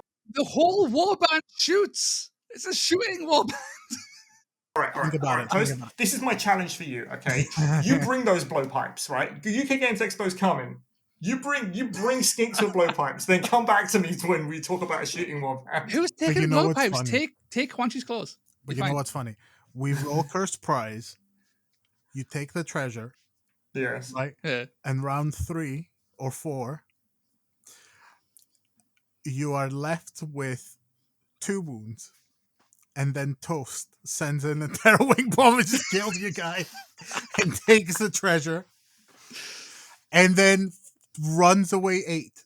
And you're gonna be. Ow! It's a terror. The Terror Wing's a beast. It can't pick up the treasure. You did say this several times, and I keep forgetting, and I am sorry, but it would be funny. No, I think that okay, like with like Tri-Cohort. No, that shit actually no. A Pyregeist, like with Pyregeists, like with Daughters of Cain, like with a whole bunch of things, right? Like they're not as bad as people say they are. They're not great. They're not even possibly good. But they're better than people think. I think Terror Wings are legitimately okay. If I ran Hunters, I would always take 1. I'm even every time I would always take 1 just for the utility. Yeah, movement 10 is always helpful. I don't know movement if a platform 30. It gets a free move. Yeah. But like, I don't know 8 wounds if it's. You have to bring the Hornblower. It's not about bringing 1 Terror Wing. You have to bring the Hornblower. That's the combo. It's like 150 points total. It's fine. So, right. So there's 7. There's 7 battle plans actually. So they're pulling on 2 to 4. Also, this event hasn't started yet, as of the time. That's going to be the weekend. Yeah. On the 17th, it kicks off. Yeah. So objective. The missions look nice and crunchy. I will 100% say that. And I can see missions with like 6 treasures, and I kind of love that. I'm one of the people that kind of really love the mechanics around like having to figure out treasures. I don't like the amount of kind of drag that a treasure has, because it's got no fly, no climb, no climb. I don't know if that's true, but no fly, -2 to move, and you can't disengage. I feel is a bit too much, but yeah, it's a lot. The kind of mental gymnastics of like trying to figure out, right, but if I kill your model but I don't have enough actions to pick up the treasure, then you pick up the treasure with another model. So does it make sense for me to try and cut something else off or try and kill something else off? Or do I have the dice to do inspiring presence so I can like make sure that when I kill you, I go and get the treasure? It's just great. I just love it. I find them I only just incredibly realised messy. how good pink horrors are on treasure missions. They're outstanding. Because they Uh, die, and then they just spawn with two Yeah, guys. they who can die, they both turn pick it into up. blues, but then you have agency because your opponent has just committed an action to kill your treasure carrier, right? and it makes 2 blues, Put one which in can combat so you immediately can't move. activate. No. If it kills you in one hit, can you put the one blue in combat so it can't move and Yeah. take it immediately? Put one, by The it. one blue outside. Yeah. And then Yeah, but the blue. yes. Yeah, So you need to put them in. kind of bullshit. So you need to put them in such a way that the opponent can't disengage.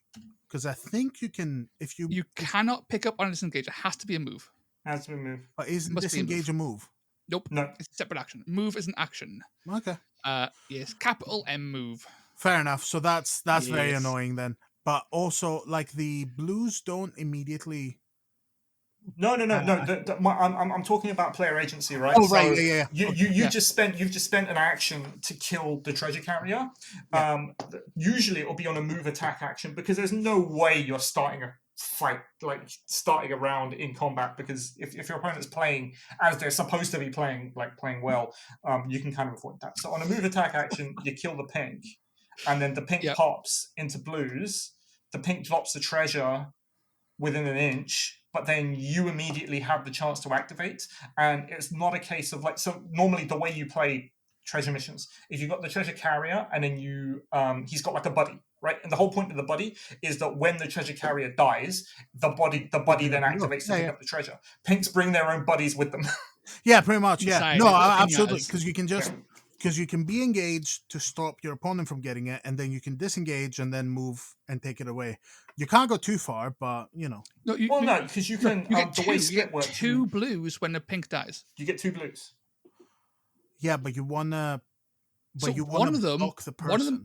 One of them will engage to make sure that you can't make the move, and then one will be out of combat because it's a 3-inch bubble.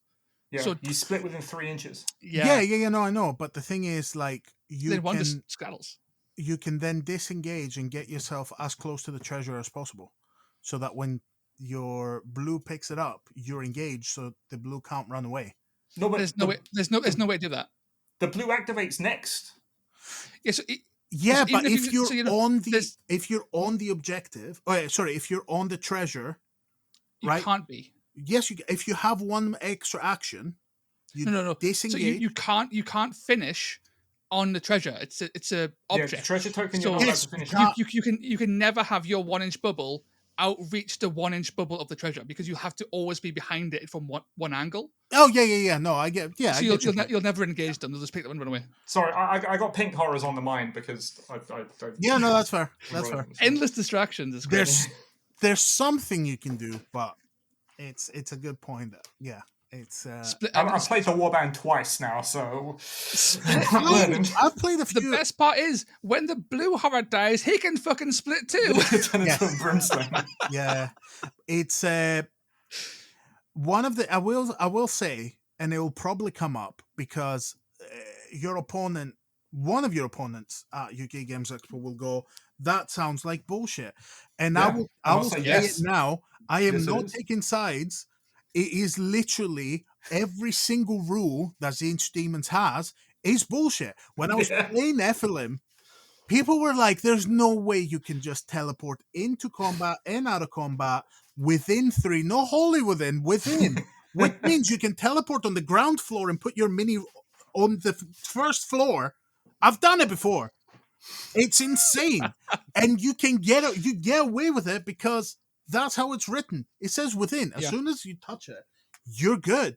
So it's the same with the horrors. If you kill it, you didn't kill it. It was split. Yep, if you can activate split even if you don't die from the attack. Yeah. And it's not a resurrect. and it's no resurrect, so they get full actions. It's wild. It's also not wholly within 3. It's just within 3, which is unlike Resurrections. It's just so much more space. Yeah, 100%. The You only sure have thing to is, kill all of the pinks with abilities that do damage. yeah, They will never split. Never They make win. it answer. It's 100% of the kills do it with abilities. the only thing is for missions where kills matter, they are extra bodies. So you don't just count one Itan of could them. literally have a 1,000 and 1,200 point kill tally. Yeah. Because he's got extra models. I do. I totally do.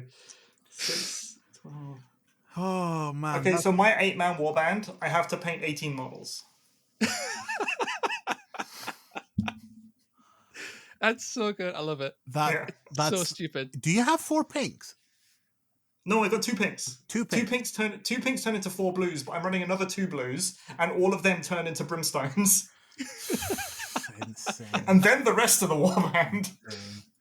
And then you've got Ephelim. Woo! And then I've got Ephelim and Kindlefinger and the Stairfish and the Exotic Flamer. There is no way on hell Itan will lose any of these treasure missions. It's like he has all the. He's got teleport. He has splits. If he loses, he should be shamed out of the hobby. I mean, Kindlefinger. So the trick is to bully your Kindlefinger. Because then your me personally. Wait, is it Kindlefinger the treasure Flame carrier? Spooler? Spooler. Sorry, yes. So I don't have Flame Spooler. I don't have the points to run him. It's too expensive. He's 95. Fair. He's 95. I was running Flame Spooler just for the treasure because it's the only other treasure carrier, and I bullied them relentlessly. Every time I rolled an attack or anything, I would go, "It's fine. Kindlefinger's useless. Never does anything." Kindlefinger rolls 3 dice. 1 or 2 of them would be hits or crits, right? Always hitting on 5s. Yeah.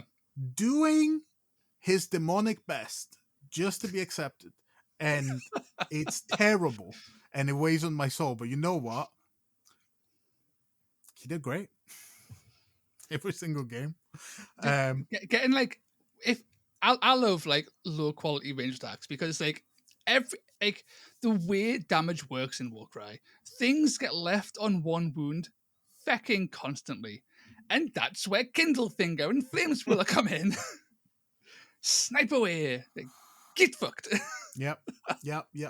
Every time. So if we're going to Terrorwings come in. We've covered Hunters of Huanchi extensively now. So I'll do some quick shout outs. Go for it. For some of the lists I like. Pavel, Corn Bloodbound, 2 corgis. Yes. Right? Double corgi and a slaughter priest. It's pretty much it's a very similar list to the one that I was running, but it's all Meat Ripper axes and a second Korgorath instead of the Gorehawk, right? And the amount of board presence with those 2 big massive plates, right? Great. Korgorath, they're weird shapes though. They're weird ovular shapes. They are They're awkward. They're strangely awkward. From the one game I've played against you with them, it was awkward to move. It was. But if you're playing on anything that's even slightly big and broad, if the Korgorath wasn't coming from all the way back and it was closer to the middle, you easily overlap bases. You easily manage to tie up 2 people that are 3 inches apart. Yeah. It's incredible. You can do so much with it. We lost Eitan. Oh no, he'll be back. He motioned that he'd be back in a second. Oh right, okay. So yeah, Pavel, great list. I can't fucking believe that you can take an 8-man list with 2 fucking Korgoraths and still have 70 fucking points of blessing. What? 4 blessings, yeah. For resilience. Yeah. You get them 2 Korgoraths and still get that? That's crazy. Because toughness 4, they just 30 wounds. It's like the multiplier. If you have He's back. if you've got 30 toughness 5, like moving from toughness 4 to toughness 5 on a 20 wound model, meh. On when you do it on 30 wounds, there's just like it just gunks your opponent up so much. You can Yeah. take a model and just push it into danger, and unless they've got strength 6, you're just sitting there for at least 2 rounds easily. And if you're killing, you get all of your bonuses, so you have more opportunity to kill. It's great, lovely.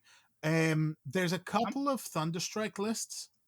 There's the one from Piotr with Goltanda Relentless, which is interesting. Ooh. Yes, one of the new guys. Yeah. Yeah, because that's one of the gacha box ones, Yes. and I think And it's he's one of the better ones too. He's actually pretty. He's pretty damn spicy. It's the one where everyone who's damaged does an attack or something like that on a triple. Yeah, he's the Lord Terminos from Reclusion, but like in Thunderstrike. Yeah, but And also you also have Calthea. So 2 triples in that warband is like everyone just hits and then hits again and then hits again and more. Yeah. And one thing that I noticed is what we were talking about the other day about having liberators with Sigmarite weapon and shield, because I always kept in mind the liberator with the Big axe. the big hammer. Yeah.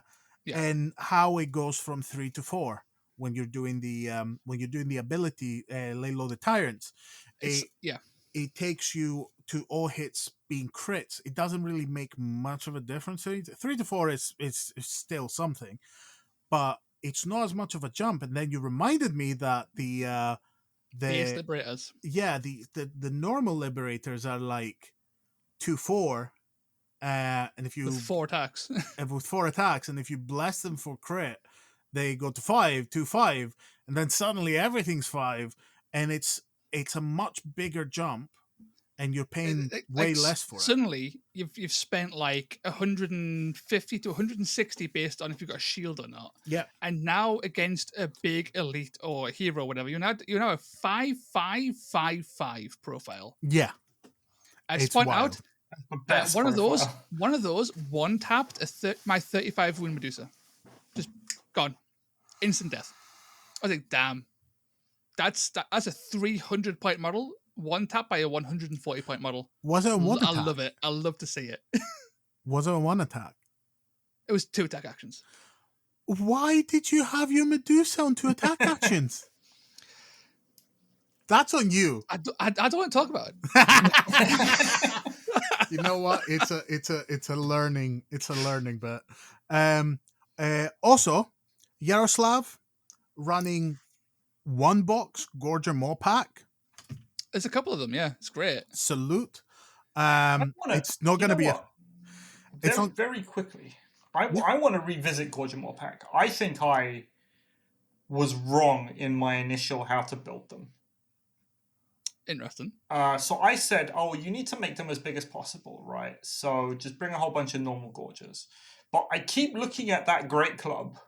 It's great. It's a mega boss. It's calling to me, that Great Club. So I don't know. Can you get a couple of Gorgers with Great Club with +1 attack in there? You got the clawback, which is great anyway. I'm sure there's some little goblin bullshit that you can ally in to push it to 6. So in Jaroslav Eslo's list, right?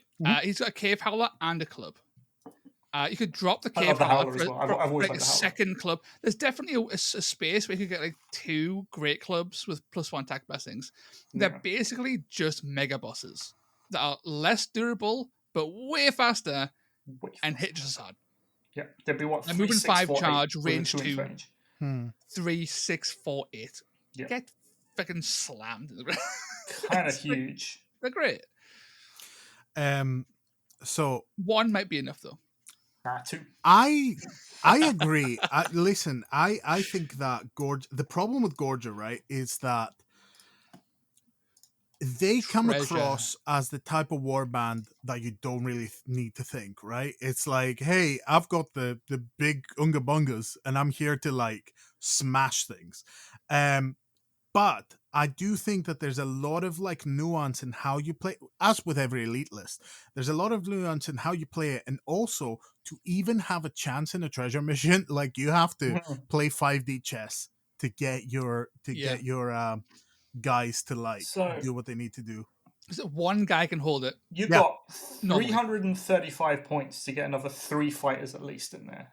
That's with 2 Gorge at Great Club, plus 1 attack blessings, and a We're doing it. the Lord of the Clawback. We're doing it live. So It'd be like Cruel Boys, or like, you know, one of those, maybe goblins from Thingy the Gobblepalooza. yeah, the Goblins are all pretty cheap and pretty effective. Especially the wound total is quite high for their points. For goblins, at least. Yeah, it'll be a struggle. If at any point we get like, it seems like the Hobgrot boss model that was announced or released recently. If we get that in Warcry and it's like 100 points, I'll add some of those in. What, just three? Oh no, you can't. You can have 2. I mean, if you want to be smart, you can play the Crowboy ones with the I don't know if you have enough points, but you can get the grot that has the. Oh, my brain's just switched off. The one that stops you from the net, the one with the Shank. net. Yeah. Yeah. You need to take You get Monarch and you get the net, and then if you have points, you get the other net as well. And then they run Talker's ahead, good. net you for the Gorger to come up and eat you. I think the issue is, so like, look at this. I was looking at ogres, right? So the cheapest blade bone ogres, Gorlock, Black Powder. The best you can do is like 6-man. Yeah, which is not good for that. So it would have to be like Cruel Boys, I think, at that point. And like Cruel Boys, like Manoc's not exactly cheap, which is like another issue. But let's slap it in. We've got it open now anyway. Manoc. Zarbag? we're doing live list building, folks. Zarbag's 125, and Prog the net is 65, 85 for his little dude. You can get I get 7 with a clawback, a Manoc, 2 Gorgers, a Crook Grin, a Shank, and a Gicket. It's 7 with 25 points. I still need the attack blessings. What's a Gicket? Because you can't get. Gicket's a goblin. He's one of Manoc's crew. You never see him. Oh, right, yeah, because it doesn't do anything. Cool. Nah. Yeah, Okay, I mean, so you can go clawback, Manoc, Gorger, Shank, Gicket, plus the 60 points worth of blessings, and that still leaves you with, because that's 895. That it still leaves you with 45 points worth of blessings that you can just dump into like your clawback to make him insanity. Damage. Make him a 4/6 who can go to a 5/7 with his double. Let's go. All right, we're doing it. We've fixed Gorgers, but on the Gorgers in the event, I think they're all 2 or 3 are all just 1 box, and with treasure missions, they're destined to fail. I think, sadly, because of treasure missions existing. In Ferocious Narwood 2 at Warhammer World, Gorgers have the best chance to actually perform, and sadly, they still don't. Not many people play them. That's very true. Bear that in mind. Yeah. No, but that's the thing. Like, I genuinely think it's people picking them up for them being the first kind of entry into the game, and then going, "This is difficult. This isn't fun." Like, I get to so I think that that's part of it. They're much harder to play than the Unga Bunga like goofiness would suggest. Yeah. That and they die to chaff. Toughness 3 is terrible. Oh my! Toughness 3 is their bane. They got 30 wound. Like the toughness 3 is the what they pay to be sub 200 points. Listen, but when you're up against the Lord of the Sixes, it's Well, you know, my question has 30 always doesn't been, right, last that long. something that's big enough to kill a gorger doesn't care if you're toughness 0 or toughness 4. I Like, mean, that's true. Yeah, that's very true. you're winning on 3s. Yeah. Right. So a couple I've of got a list here. Sorry. I apologize. Christopher. Christoph nailed it. There's Y's and Z's everywhere. Christoph. Will Deco Hunters. I'm going to. That's the wrong one. Other one. There's the one. So is it Peter? Yes. He's got an Arcanaut Admiral. So he's got a bunch of Trailblazers, yes. Admiral, and an Arbalista. And I missed. So this is Dan from the Slightly C pointed this out. That when you look at all the missions, this shield deployment allows the Arcanaut Admiral to double move and then use Fight for Profit, and still be in range of the Arbalista to give him the bonuses to shoot on every objective mission. Yeah. And that's some sauce. That Arbalista with +1 strength, getting 6 shots a turn on every treasure mission, like without every objective mission without fail, is kind of insane. Yeah. And it's the fact that someone sat and went, yes, that one. Like, it's Wouldn't so. you just bring Calthea? Like, realistically, wouldn't you just bring Calthea at that point? Calthea is now 155 points. That's true.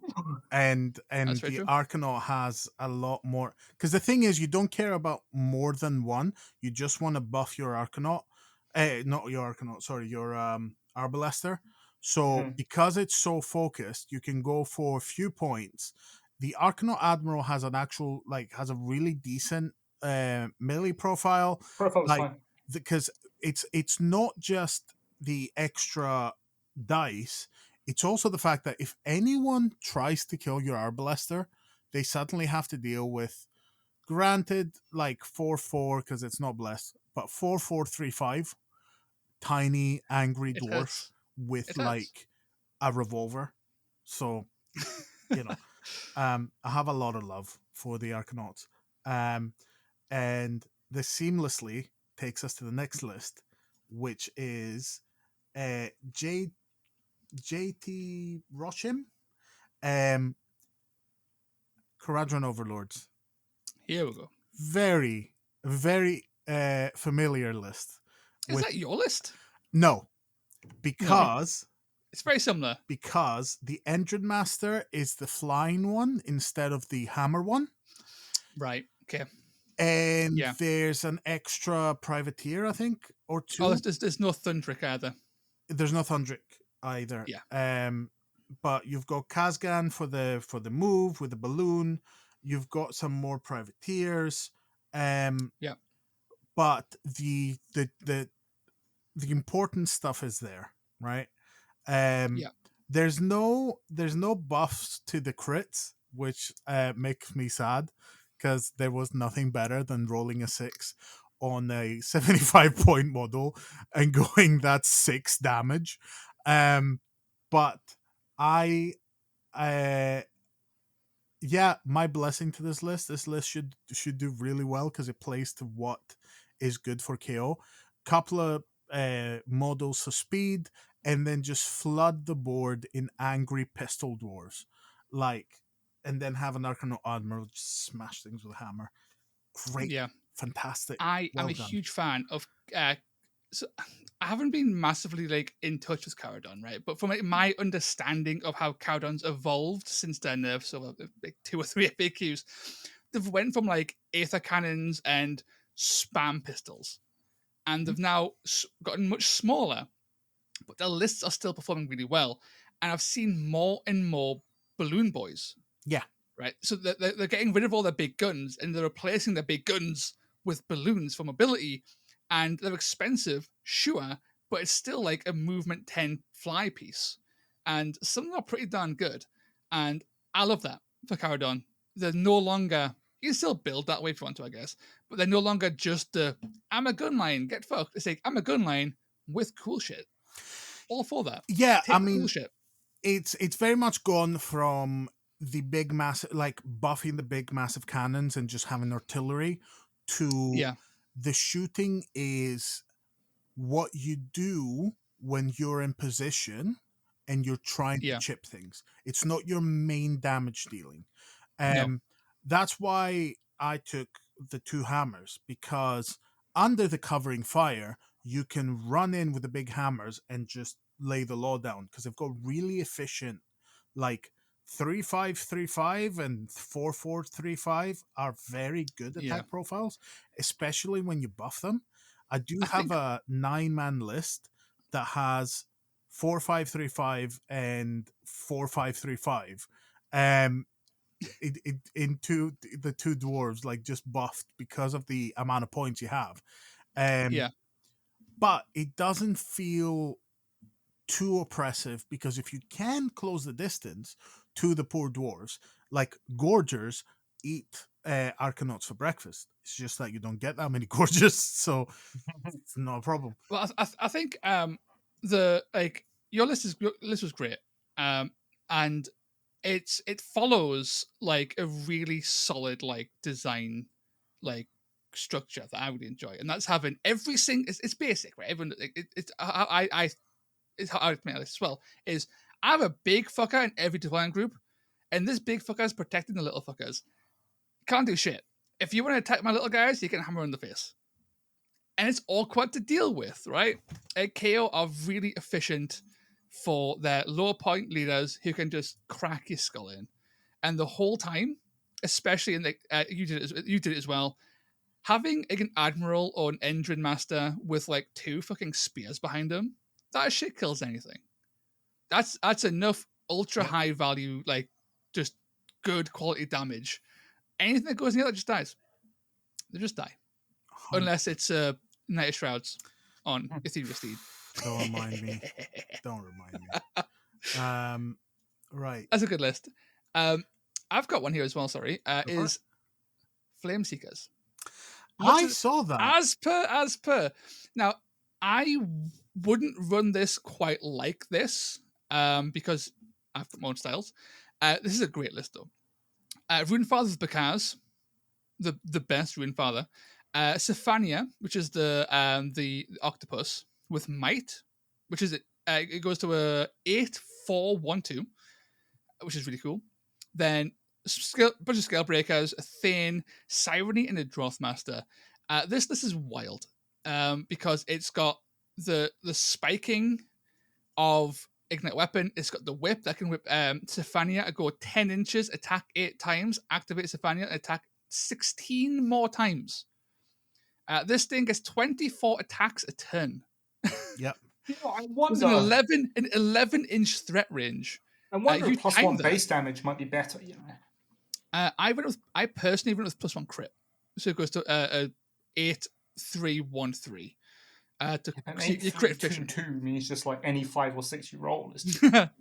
That's true. It becomes quite expensive at that point, though. Yeah. So yes. I was gonna say it's also a toughness 4 and 18 wounds. It's pretty durable as well. Yeah. Like it's like one of the.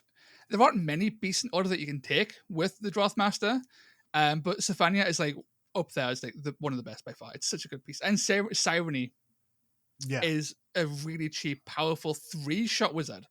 It's like a Slan, but for like 100 points less. Yeah. So it's funny. The first time anyone told me this list was a friend of the podcast, Yolaine, developer of the Warcry app, who now has a blog as well. yes, he does. He totally does. Yeah. Links will be below. Everywhere. But yeah, the first time it was him that was like, by the way, here's what you can do with this, and it's really funny. It's like, this is the exact opposite of what you'd expect of an octopus, unless you have given that octopus like 8 knives, and it's just which is just great. That's the interaction with like the Drothmaster. It's like, here's a bunch of hammers, go and hit him. But it's one of these things that you definitely know they weren't planning, but it just, I don't know. I think rolling 24 dice is just always fun. There's no two ways around it. and it's is. not gonna be like devastating for your opponent. It's gonna be hopefully a good amount of damage, but it's not gonna be like terrible. You know, it's a Yeah. nice little bit of fun, and I love seeing you boys be in tournaments and do well. So 100%. No, I love them. I'm a huge fan of Flame Seekers, as anyone who knows me would know. But just to point out, 24 attacks. Okay, hitting on a 4+ is landing like 12 damage or something mathematically, which isn't great. But also, fuck maths. Roll more sixes. You'll spike the shit out of it. It'd be great. It depends on the person rolling them. If you're rolling them, it's definitely not 12. No. It's much higher. Yeah. I'm sure we had a game when I used a Safania with just 16 attacks. He did like 15 damage to like a freaking warrior chamber paladin. Yeah. No, it was more than that. It was something like, say, either 17 or 18. It was left with like almost one tapped him. Yeah. I was like, that's not. You stop, and then just splat. And let's not forget that Safania also has crushing wrap, which is a little bit. Not it's. I don't think it's as good as just the base Flameseeker quad in most cases. It's pretty good though. Roll 8 dice every 3+, do 2 damage, and also gain +1 strength. Cool. Now my squid is strength 10, and now you're fucked. Like theoretically, this squid can go up to strength 11. This, in fact, in this case, strength 12. So it's the only model in the game, I think, that can be stronger than Vexmo. Yeah. And that's hilarious. I'm trying to think, because there are a few abilities that give you dice value to your strength. That's true. And I'm pretty sure that if you got like a base strength 6 model who could buff his strength to 12, I guess. Yeah, but that's still like only matching it. So yeah, no, nutty, love it. Love it. Love that list. What's the highest toughness then? 7. Is it 7 for the shield? 8 with a blessing. I mean, yeah, but like it's like Annihilator with shield is 7. Can go our 7 toughness. So our toughest model is this like demigod reincarnated like incredible thunder paladin. And what's our strongest model? Squid.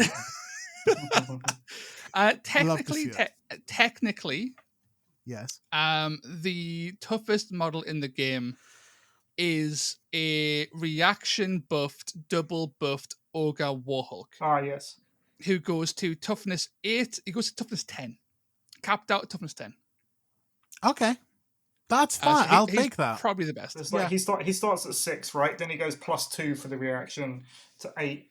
+1 for the buff 9. And then where's the other one going? So the double is the +2. His reaction gives you +1 toughness to the end. Oh, yes. The end of their activation. So it stacks, basically. Yeah. Okay. Yeah. So he goes T10. So he's the toughest. So Vexmo will hit on a 4+ on a fully roided out Warhulk. I mean, the Hulk will survive. He's got 35 wounds. You'll tank that and fuck you up. Yep. Oh goodness. Right. So, are we gonna talk about Victor's list? Ooh, where's that one? Wait. No, that's the normal ogre ones. That's fine. That's a crusher, 2 nobblers, 2 yetis, and a rock trogoth. Nice, thematic, unusual. Like we're looking at. Oh my god, this is disgusting. So it's Matthias's list. He's like 3rd from the bottom. Okay. This list is 2 gut lords and an iron gut. Yeah. There's not enough damage in 2 gut lords. Like, well, iron gut's 5/10 as well. Okay, right. Surely not. That is all of his stuff. Like it's a 6-man warband, right? Yeah.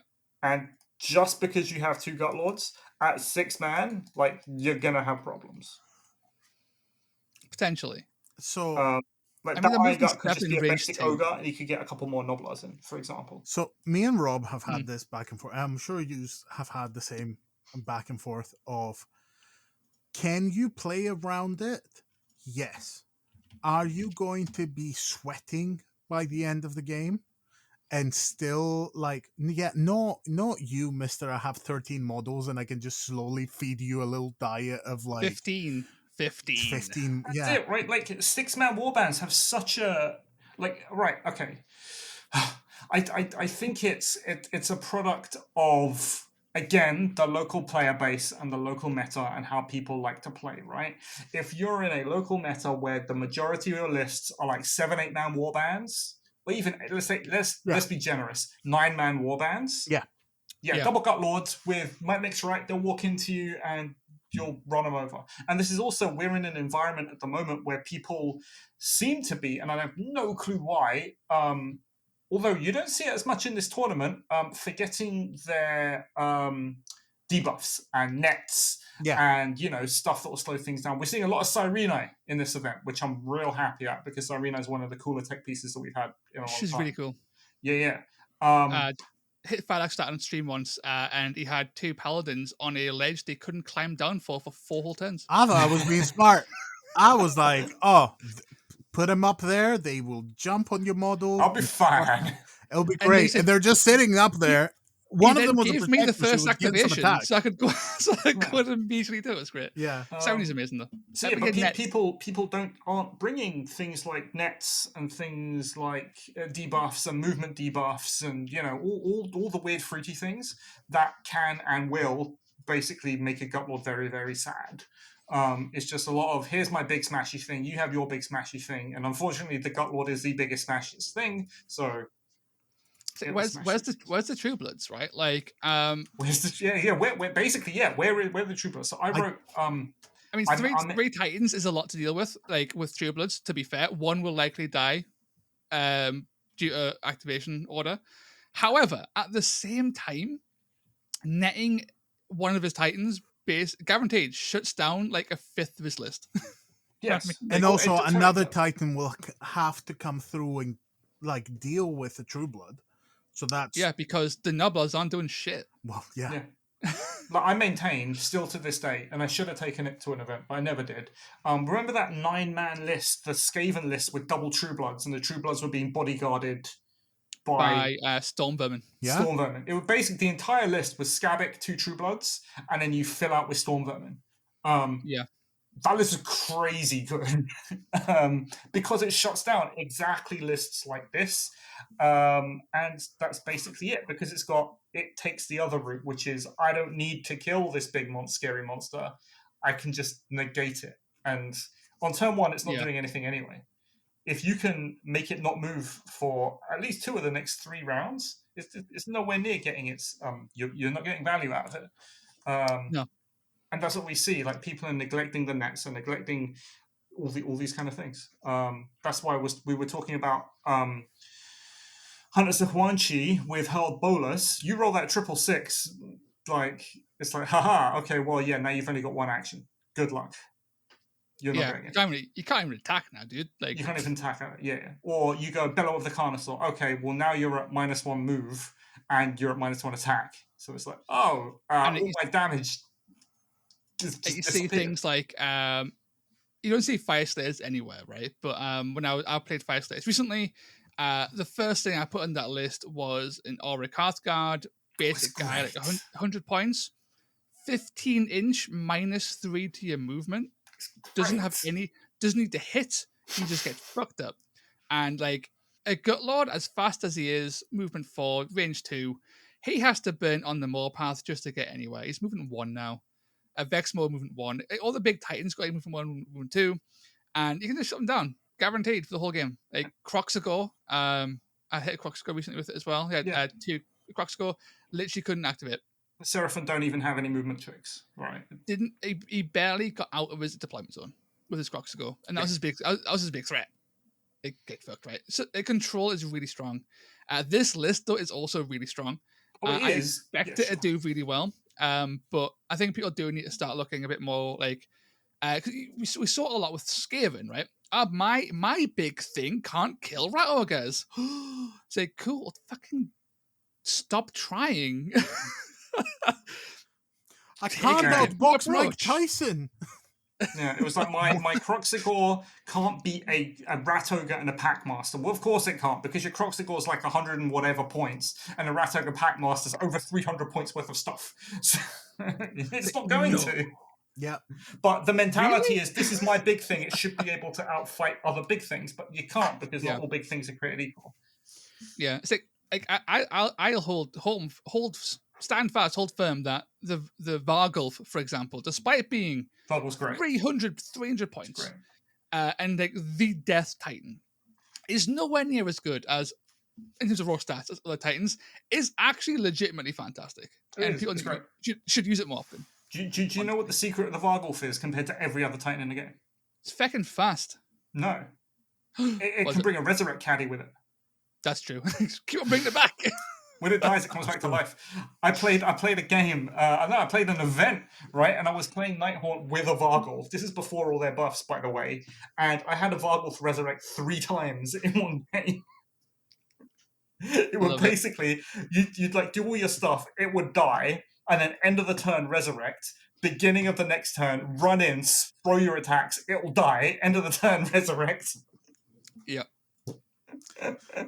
So good. No, I think that Warcry is it's going to be a really interesting tournament. There's a lot of really interesting lists, some really big, obviously high-powered lists. There's interesting lists. I think because there's so many, right? We can't go with them all. I think we should maybe hit up like one more each, and then like call it. Can I push it to stand 2? out? Okay, I'll let you have 2. Okay, so first of all, I wanted to call out Alex from Southampton Warcry Club, taking Dark Is he Horse. there? Yes, he is. No way. And he's taking Dark Fucking Horse, legend. War Queen, 2 Marauders, Fell Rider, 2 Marauders with Spear, a Wildefiend with Might, and a Master Molder. Oh, For whipping the Wildefiend. It's got numbers. It's 8. Interesting. It's interesting. I see the Fell Rider and I already love it. Yes. Fell Riders are so good. It's got, if a Wildefiend list works, it's going to be something like this, and it's going to be in the hands of someone capable like Alex. So, best of luck. Yeah. He's done well in the past in the Southampton tournament last year with a similar list. The Master Molder seems to it's swapped from the, if I recall correctly, it was a Chaos Sorcerer for the +1 attack and the bonus strength. But that was on 1 attack. So it'll be interesting to see how it goes. My other list, and I keep this in mind, there's a lot of really good lists on this. And there's a lot of mainstays, like I saw Bazookineer, Zyken one. There's a lot of people that we know from the Discord that we've fought against, and we know that they're going to give really good fights. But Lucas? Hey, that was my one. Is that your one? Okay. That's my one. With Bone Splitters? With Savage Orc Boar Boys, Head Cracker to throw when he rolls that quad, like fireworks will fly. Right? It's an 8-fighter orc list where more than half move 10. Yep. It's all Boar. What the fuck? Yes, it's all Boar Boys. And I love this. I was spending a bit of time like going through the Bone Splitters, and I noticed, right? You said it earlier. So this is a little tip for anyone playing orcs that we discovered together. What is the one piece you need to have in your Iron Jaws for the movement? Wow. Megaboss. Your Megaboss, right. Because no one else in Iron Jaws can do that, and it's 225 points. It's not great. The leader, the Savage Big Boss, is 3536, 4425 wounds, right? 185 points, and can do Big Wah, Mighty Wah, exactly the Oh same. shit! So suddenly, all of my lists for Iron Jaws got 40 points extra because you can replace splitters. your. Damn. Because you never. Obviously, it's going to be slightly less. Not all 9 inches are created equal. Because I knew you were going to giggle on that. But like, you don't have the plate, you have like a more modest base. So then He's a little guy. It's a square. By the way, it's a square base. Oh, it is as a well. square. Yes. Oh God, It's no, still a square no. base. Yeah, because he's packaged with the square. Yeah. Oh. And that was Technically, he before doesn't Orwell. exist. Technically, you can't even buy him. So I mean, you just take the armor off of a brute and you put a loincloth on and you go, no, that's dude. Savage Big Seriously, the Savage Orc Big Boss is one of the best orc models, in my opinion, Games Workshop have Beautiful. produced. It's in so a good. long time. The axe is beautiful. It's so fun to paint. It's so like textured and rocky. I love it. Oh, I've seen this before. That looks nice. Big fan. It's plastic. It was like the only plastic Savage Orc hero forever. Fine, I guess I'm buying something else. So yeah, that list though, 4 bow boys are 140 points, 150 when blessed with crit. They are 3315 with charge at movement 10. So it's only movement 6 with charge technically because how charge works. Mhm. But it's like movement 20 wounds as well. Like these guys are actually pretty interesting. Ranged. This is my favorite list now. I missed this list entirely. This is my favorite list. I hope it wins. It's so. And it's goofy. got Headcracker. Do not forget Headcracker's quad. Like Yeah, Headcracker's quad is Headcracker's triple. Is It's the he's blessed crit for a reason. It's because he wants the Headcracker triple to make all crits do +3 damage. These are 3, 4, 1, 8s potentially. wow. There's just something about Headcracker that is like that model is just so there good. to take an opponent's model and bully it. It's like that guy is getting crits, and then when we're done, a big massive foot is gonna come from the skies and just squash you for 3,000 damage. It's so I love good. it. It's great. I used it recently, and it's like 5 damage if you're the next 3 inches. I used it recently, and someone's like, "That can't be real. You can't do 5 damage on 2 plus on 6 dice." I'm like, dude, I can, and it's great. Prepare to take 30 damage out of nowhere. guys, I've done it. Oh, you've done it. Oh my god. Clawback. 2 Gorges with Great Club and Attack Blessing. Headcracker, the God of Mork. Brugit Boggle. Wait, do you have too many? No, because they're allies. They're allies. Yeah, fair. And importantly, as well, key thing to note is that with Headcracker can make the clawback. So the great clubs 3, 6, 4, 11s. Yeah. For the craziest profile in the game. You can Brugit that up as well. Dear viewers, please, I know, you know what? This is either going to be comments upon comments about how great these lists are, or we are once again going to be called luminaries that smell their own farts. There's no in between. People are either going to be like... People are either going to be like, these lists are incredible, or they're going to be like, what are these guys smoking? What is this garbage? They're just coming up with the absolute worst ideas. But there is one type of... We're vibing. I mean, we're reading these lists and then going, but what if we can just make a random list on the fly? Let's go. But this is what I love. Like, and this is to everyone who always goes underneath and starts commenting, oh, Warcry would be so much better if I was told exactly the list to play and I had no choice. Like, this is the fun, because we've not played the game this entire time we've been doing the podcast, but we've still been like theory crafting and list building and enjoying the game in a different way. That's what the list building brings to this. And this is Yeah. why I get so frustrated when people are like, no, I don't want to have to make choices. And keep in mind, I'm not talking about the roster not being bloated. I'm just saying list building is great because it like tournaments Yeah.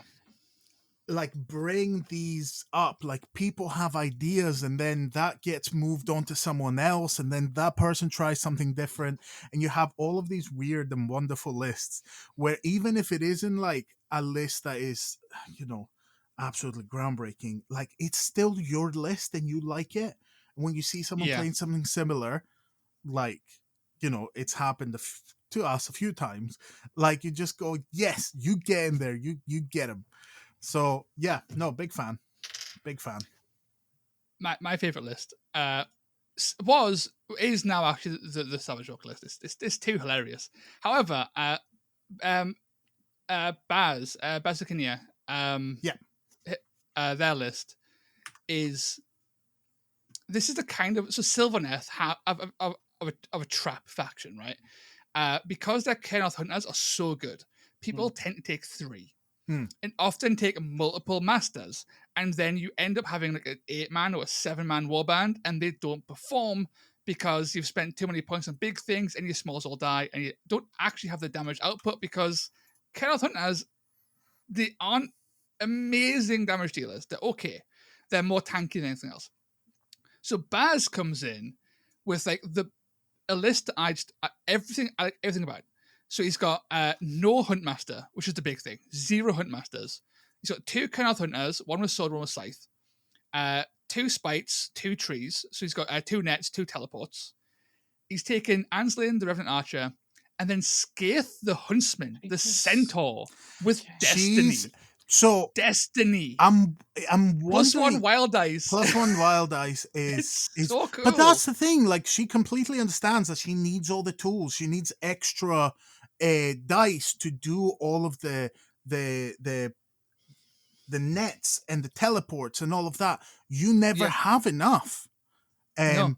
Which was really funny that there was an Ossiarch warband and a Sylvaneth warband, and the Ossiarch had what the Sylvaneth needed, but not the warband. Anyways, but yes, not Bazookaneer has read this incredibly. It's such a good list. Yeah, it's 9-man. It's not 8. It's 9-man. So it's got a good body count. It's durable. It's got shit tons of speed. Skaith is fast. Has a okay range profile. It has 2 teleports, a free teleport on anything. Yeah. Which I think people often go, I'm going to teleport my Kernoth into combat. Typically the wrong idea, in my opinion. I assume Baz also realizes that's usually a bit of a trap. This is great. It's such Carthane, which is great interesting. List. Yes. Carthane's the good one, right? Yeah, it's the one that has a lot more. Yeah. Oh wait, is that the Hornblower? Yes. Yeah, Carthane's the Hornblower. Right. I thought you meant there is one. So instead of the Archer, I don't think you have the. I don't think she has Galagahane. Galligan. With the big old halberd. Yeah. So they're from different Bladeborn warbands altogether, right? You got your Thari's Guardians, which has Anslane and Scathael and Galagan of the Glade, and then you've got Skaith's Hunt, which has Skaith and Carthane, which is usually the thing that you bring. Although Althane and Shiok are actually they're fairly respectable, if you ask me, for 75 points. I think it's absolutely fine. Yeah, really good. They're just competing with Tree Revenants and Spike Revenants. Well, yeah. Utility incarnate, right? I think this list has all the pieces to potentially like win. Yeah, honestly. Well, it's super interesting. Yeah, but it's the same general shape that the third place at Warcry had. Mm. So it is. It's very similar. And Bazookaneer is a very good player.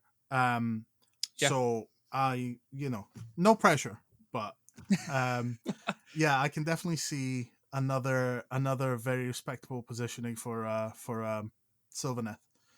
Yeah, I can count on two fingers how many times I've seen someone run Destiny. Yeah, And that's Yeah. just cool shit. It's cool shit. Like, I'm gonna take Skaith the Huntsman as my only hero. Which is like I've never seen anyone take Skaith the Huntsman ever. No. And Like then slap on Destiny is like, yeah. I would have expected something like one of the Scions, like a Revenant Scion or the other one, like the teleporting Scion, most probably. yeah. Yeah. Well, there's a lot of potentials in there. I think in a tournament that is as spiky as that, I think that what's going to happen is we're going to see after the first round, let's say second, you're going to start getting the really good players, and then all bets are off. Knives are Yeah. out, and yeah, no, it's gonna be great, and I absolutely, if if I'm not running again next year, which I probably will be, but I'll try to see if I can make it, because it's a great excuse to see Warsaw. So Ethan had a list, but Yes, Sam my you list just of choice stole them is all. Clawback, Two Gorges, hey, Headcracker, great Frigate minds Bomber. and all that. Great minds and all that. No, I just saw Headcracker and it was like, yes, Headcracker's great. 100%. He's so memey. I love him a lot. Yeah, I would have expected to see what is it out of the Savage Orcs. There was something the big sticker, big stabber, Yes. super Yeah, stabber. the big stabber. Because the super stabber's real good, and I get why it's Yes. not in here. It's because it's not on a boar boy, and if it was, and you could put it on a boar, I'm sure it'd be in this. But Yeah, it's like big- 165 points, 3536 with Yeah. 25 wounds. yeah, and it hasn't got like a bonus ability against. It's got charge, which is awesome. Yeah. Yes, it's basically got charge, so you can basically always get in there, which is great. Yeah. And Ridge too. Damage too. Good. It's good beans. Phylax, we'll start calling it here, I think. We've been going on for about 2.5 A hours. decent amount of time, yeah. You need to plug some events. Yes, Get some no. plugging done. Yeah, so speaking of all the weird and wonderful tournaments that are past and coming up, just another shout out to our Warcry UK events. Competitive, if the tournament that we've been kind of mentioning all podcast long is the 30th of May at UK Games Expo, competitive tournament, Ravage Coast Blues.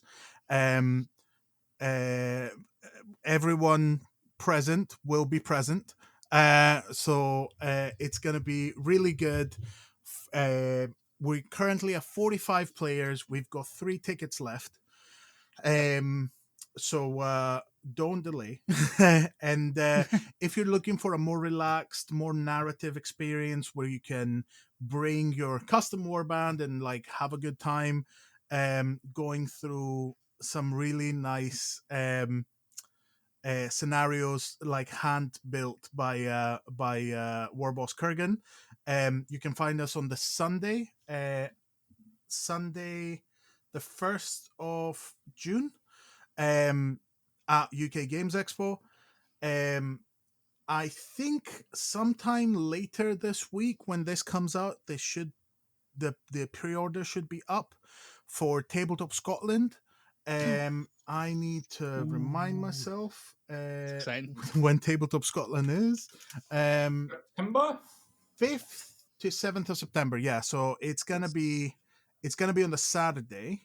The competitive tournament's gonna be on the Saturday, so that's the 6th of September. I am checking to see if a second day is feasible. Mm-hmm. It will either be narrative or one box. Depending on how narrative goes. We do have a lot of narrative players up here, so I kind of want to do a narrative. And one of the reasons why I'm working with Warboss Kurgan is to kind of get a feel for how it is to run a narrative event, because I've never done it before. So you might be getting my first narrative event in September. And there's, more to come. If you're coming to UK Games Expo, I might have some announcements to make. It's gonna be definitely not the last tournament of the year. And it's I'm just really happy with how things are going. So This is a surprise to us. It's like, what more do you have in store? just tons. Reveal your secrets. But yeah, no, honestly, like UK Games Expo, come and get some games. Tabletop Scotland, come and get some games. It's a great community, and it's great players, and it's a tournament in one day, so you get to spend the rest of the day kind of looking around like really nice events. I haven't been to UK Games Expo, but I've heard it's really good. But Tabletop Scotland is every year, it's just really nice, really chill. There's a lot of space. There's a lot of like gaming space as well. And I try to do my tournaments a bit later in the day so that if you're there from 9, you get a few solid hours of like walking around the convention before you get into the tournament. Yeah. And it also means that for people that are like flying same day, like some in the podcast, they can have time to get off the plane before they start playing their first game, which you kind of want. Well, I had like, what was it? It was like you land, and then half an hour later the event was going to start. So I had to run from the airport to the event section. And then basically, like, I handed you your trophy, and you got a round of applause, and then you were out the door. It was great. But yeah, no, like, as always, these are the events that I put on, but keep an eye out. There's plenty of events. There's plenty of local events happening, and people like starting little Warcry clubs and stuff like that. So please, if you're looking for games, I think Aitan mentioned that he had an in-person game recently that wasn't a tournament. No, yeah, amazing. I was going to be tonight, but they cancelled, which is why we are. I thought we were getting into a new era where you actually played. I'm actually allowed to play games. Yeah, because that's the thing. I keep saying that we don't really have like a big, massive local scene, but I still get to play like 2 sessions a month, one here and one in Edinburgh. No, I have a local scene that's like huge, and I could play every week if I could, but I can't, which is the problem. Poor Toast is like, you used to have scenes? What? we have 40k in Kill Team, and that's it. Nothing else. Well, you can. What was it you said? You can buy a blood and thingy in a can, right? Blood. That's what you got up there. That's the local scene. You can buy blood and fat up here, dude. We live in the olden days. That's the north for you. That's the north. What was I going to say? We're still in the mines, man. It's great. He can drive. He can drive 2 hours up to Edinburgh and have some games. Yeah, not a bad idea. What was I going to say? No. Yeah, events. Demetrios has said they are competitive events. Do not let that put anybody off. Okay. No. Like the word competitive, just shove that aside. Match play events allows you to play in a bit more of a structured format. Not everyone are cutthroat like crazy people. Yeah, we don't have that. The majority of players there are basically just out to have a good time and roll some dice. People, right? So, if you want an excuse to play some Warcry, this is a great excuse to play some Warcry. Basically, yeah. You go down, play 4 games, have a good time, have a laugh. No. I'll be honest. Part of the reason I do this is because like most of my favorite people I've met at Warhammer World, so it's a good excuse to get the band back together.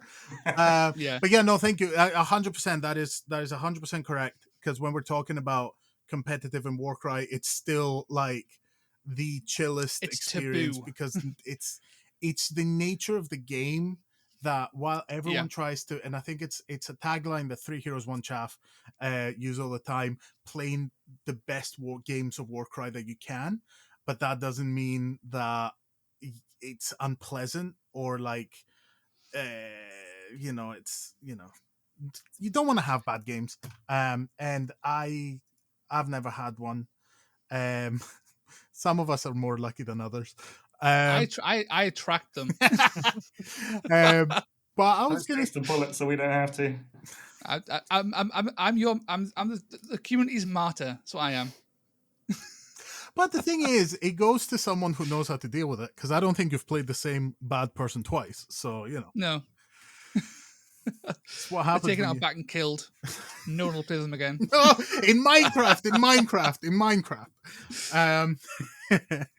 But yeah, it'll be great to see a lot of you. By the way, I'll be sending out the tournament packs. I've released it already. Yeah. But I'll be sending it through email probably by the time this comes out. If you haven't gotten it, it's gonna be coming soon. End of this week, probably. Who wants to do the outro? I can do the outro. It's been you boys at the Wild Dice, Lord Phylax, and also Off Meta Musings, and also Wargames on It's Toast. toast. Um, you can find me in anything that says Worldcry UK or Lord Phylax on Instagram. I haven't posted in a while, but I'm going to change that because I never posted my wonderful, wonderful Caradron boys. So they're going to be out. So if you're looking for kind of painting stuff, have a look. Aitan, where can people find your stuff? Offmetamusings.com, Offmetamusings on YouTube, all over the place. Join my Discord. It's cool. It is.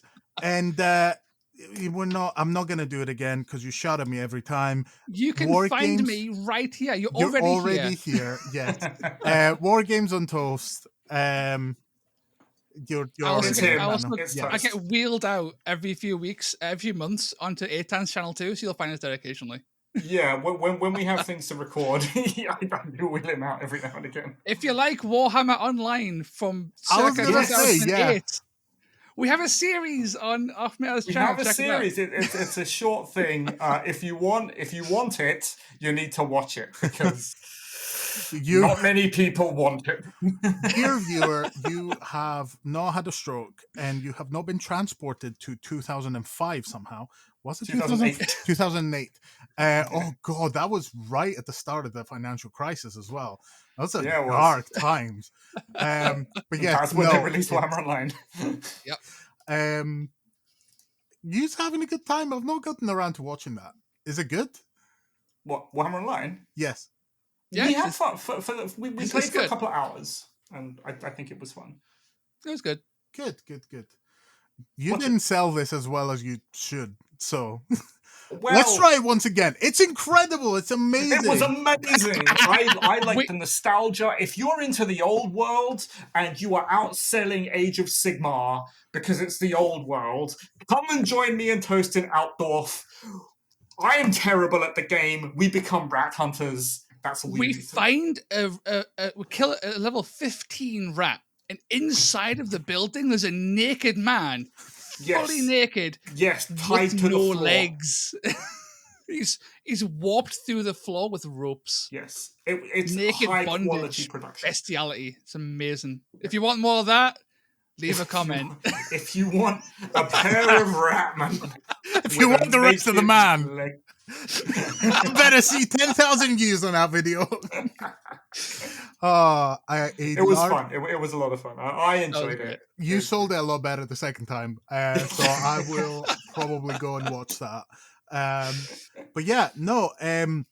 This has been your boys at Wild Dice, and we will speak to you soon. Yes. Soon. Episode Yeah. 5. We did it. We're on We did it, boys. On know the way what? to double digits. Oh.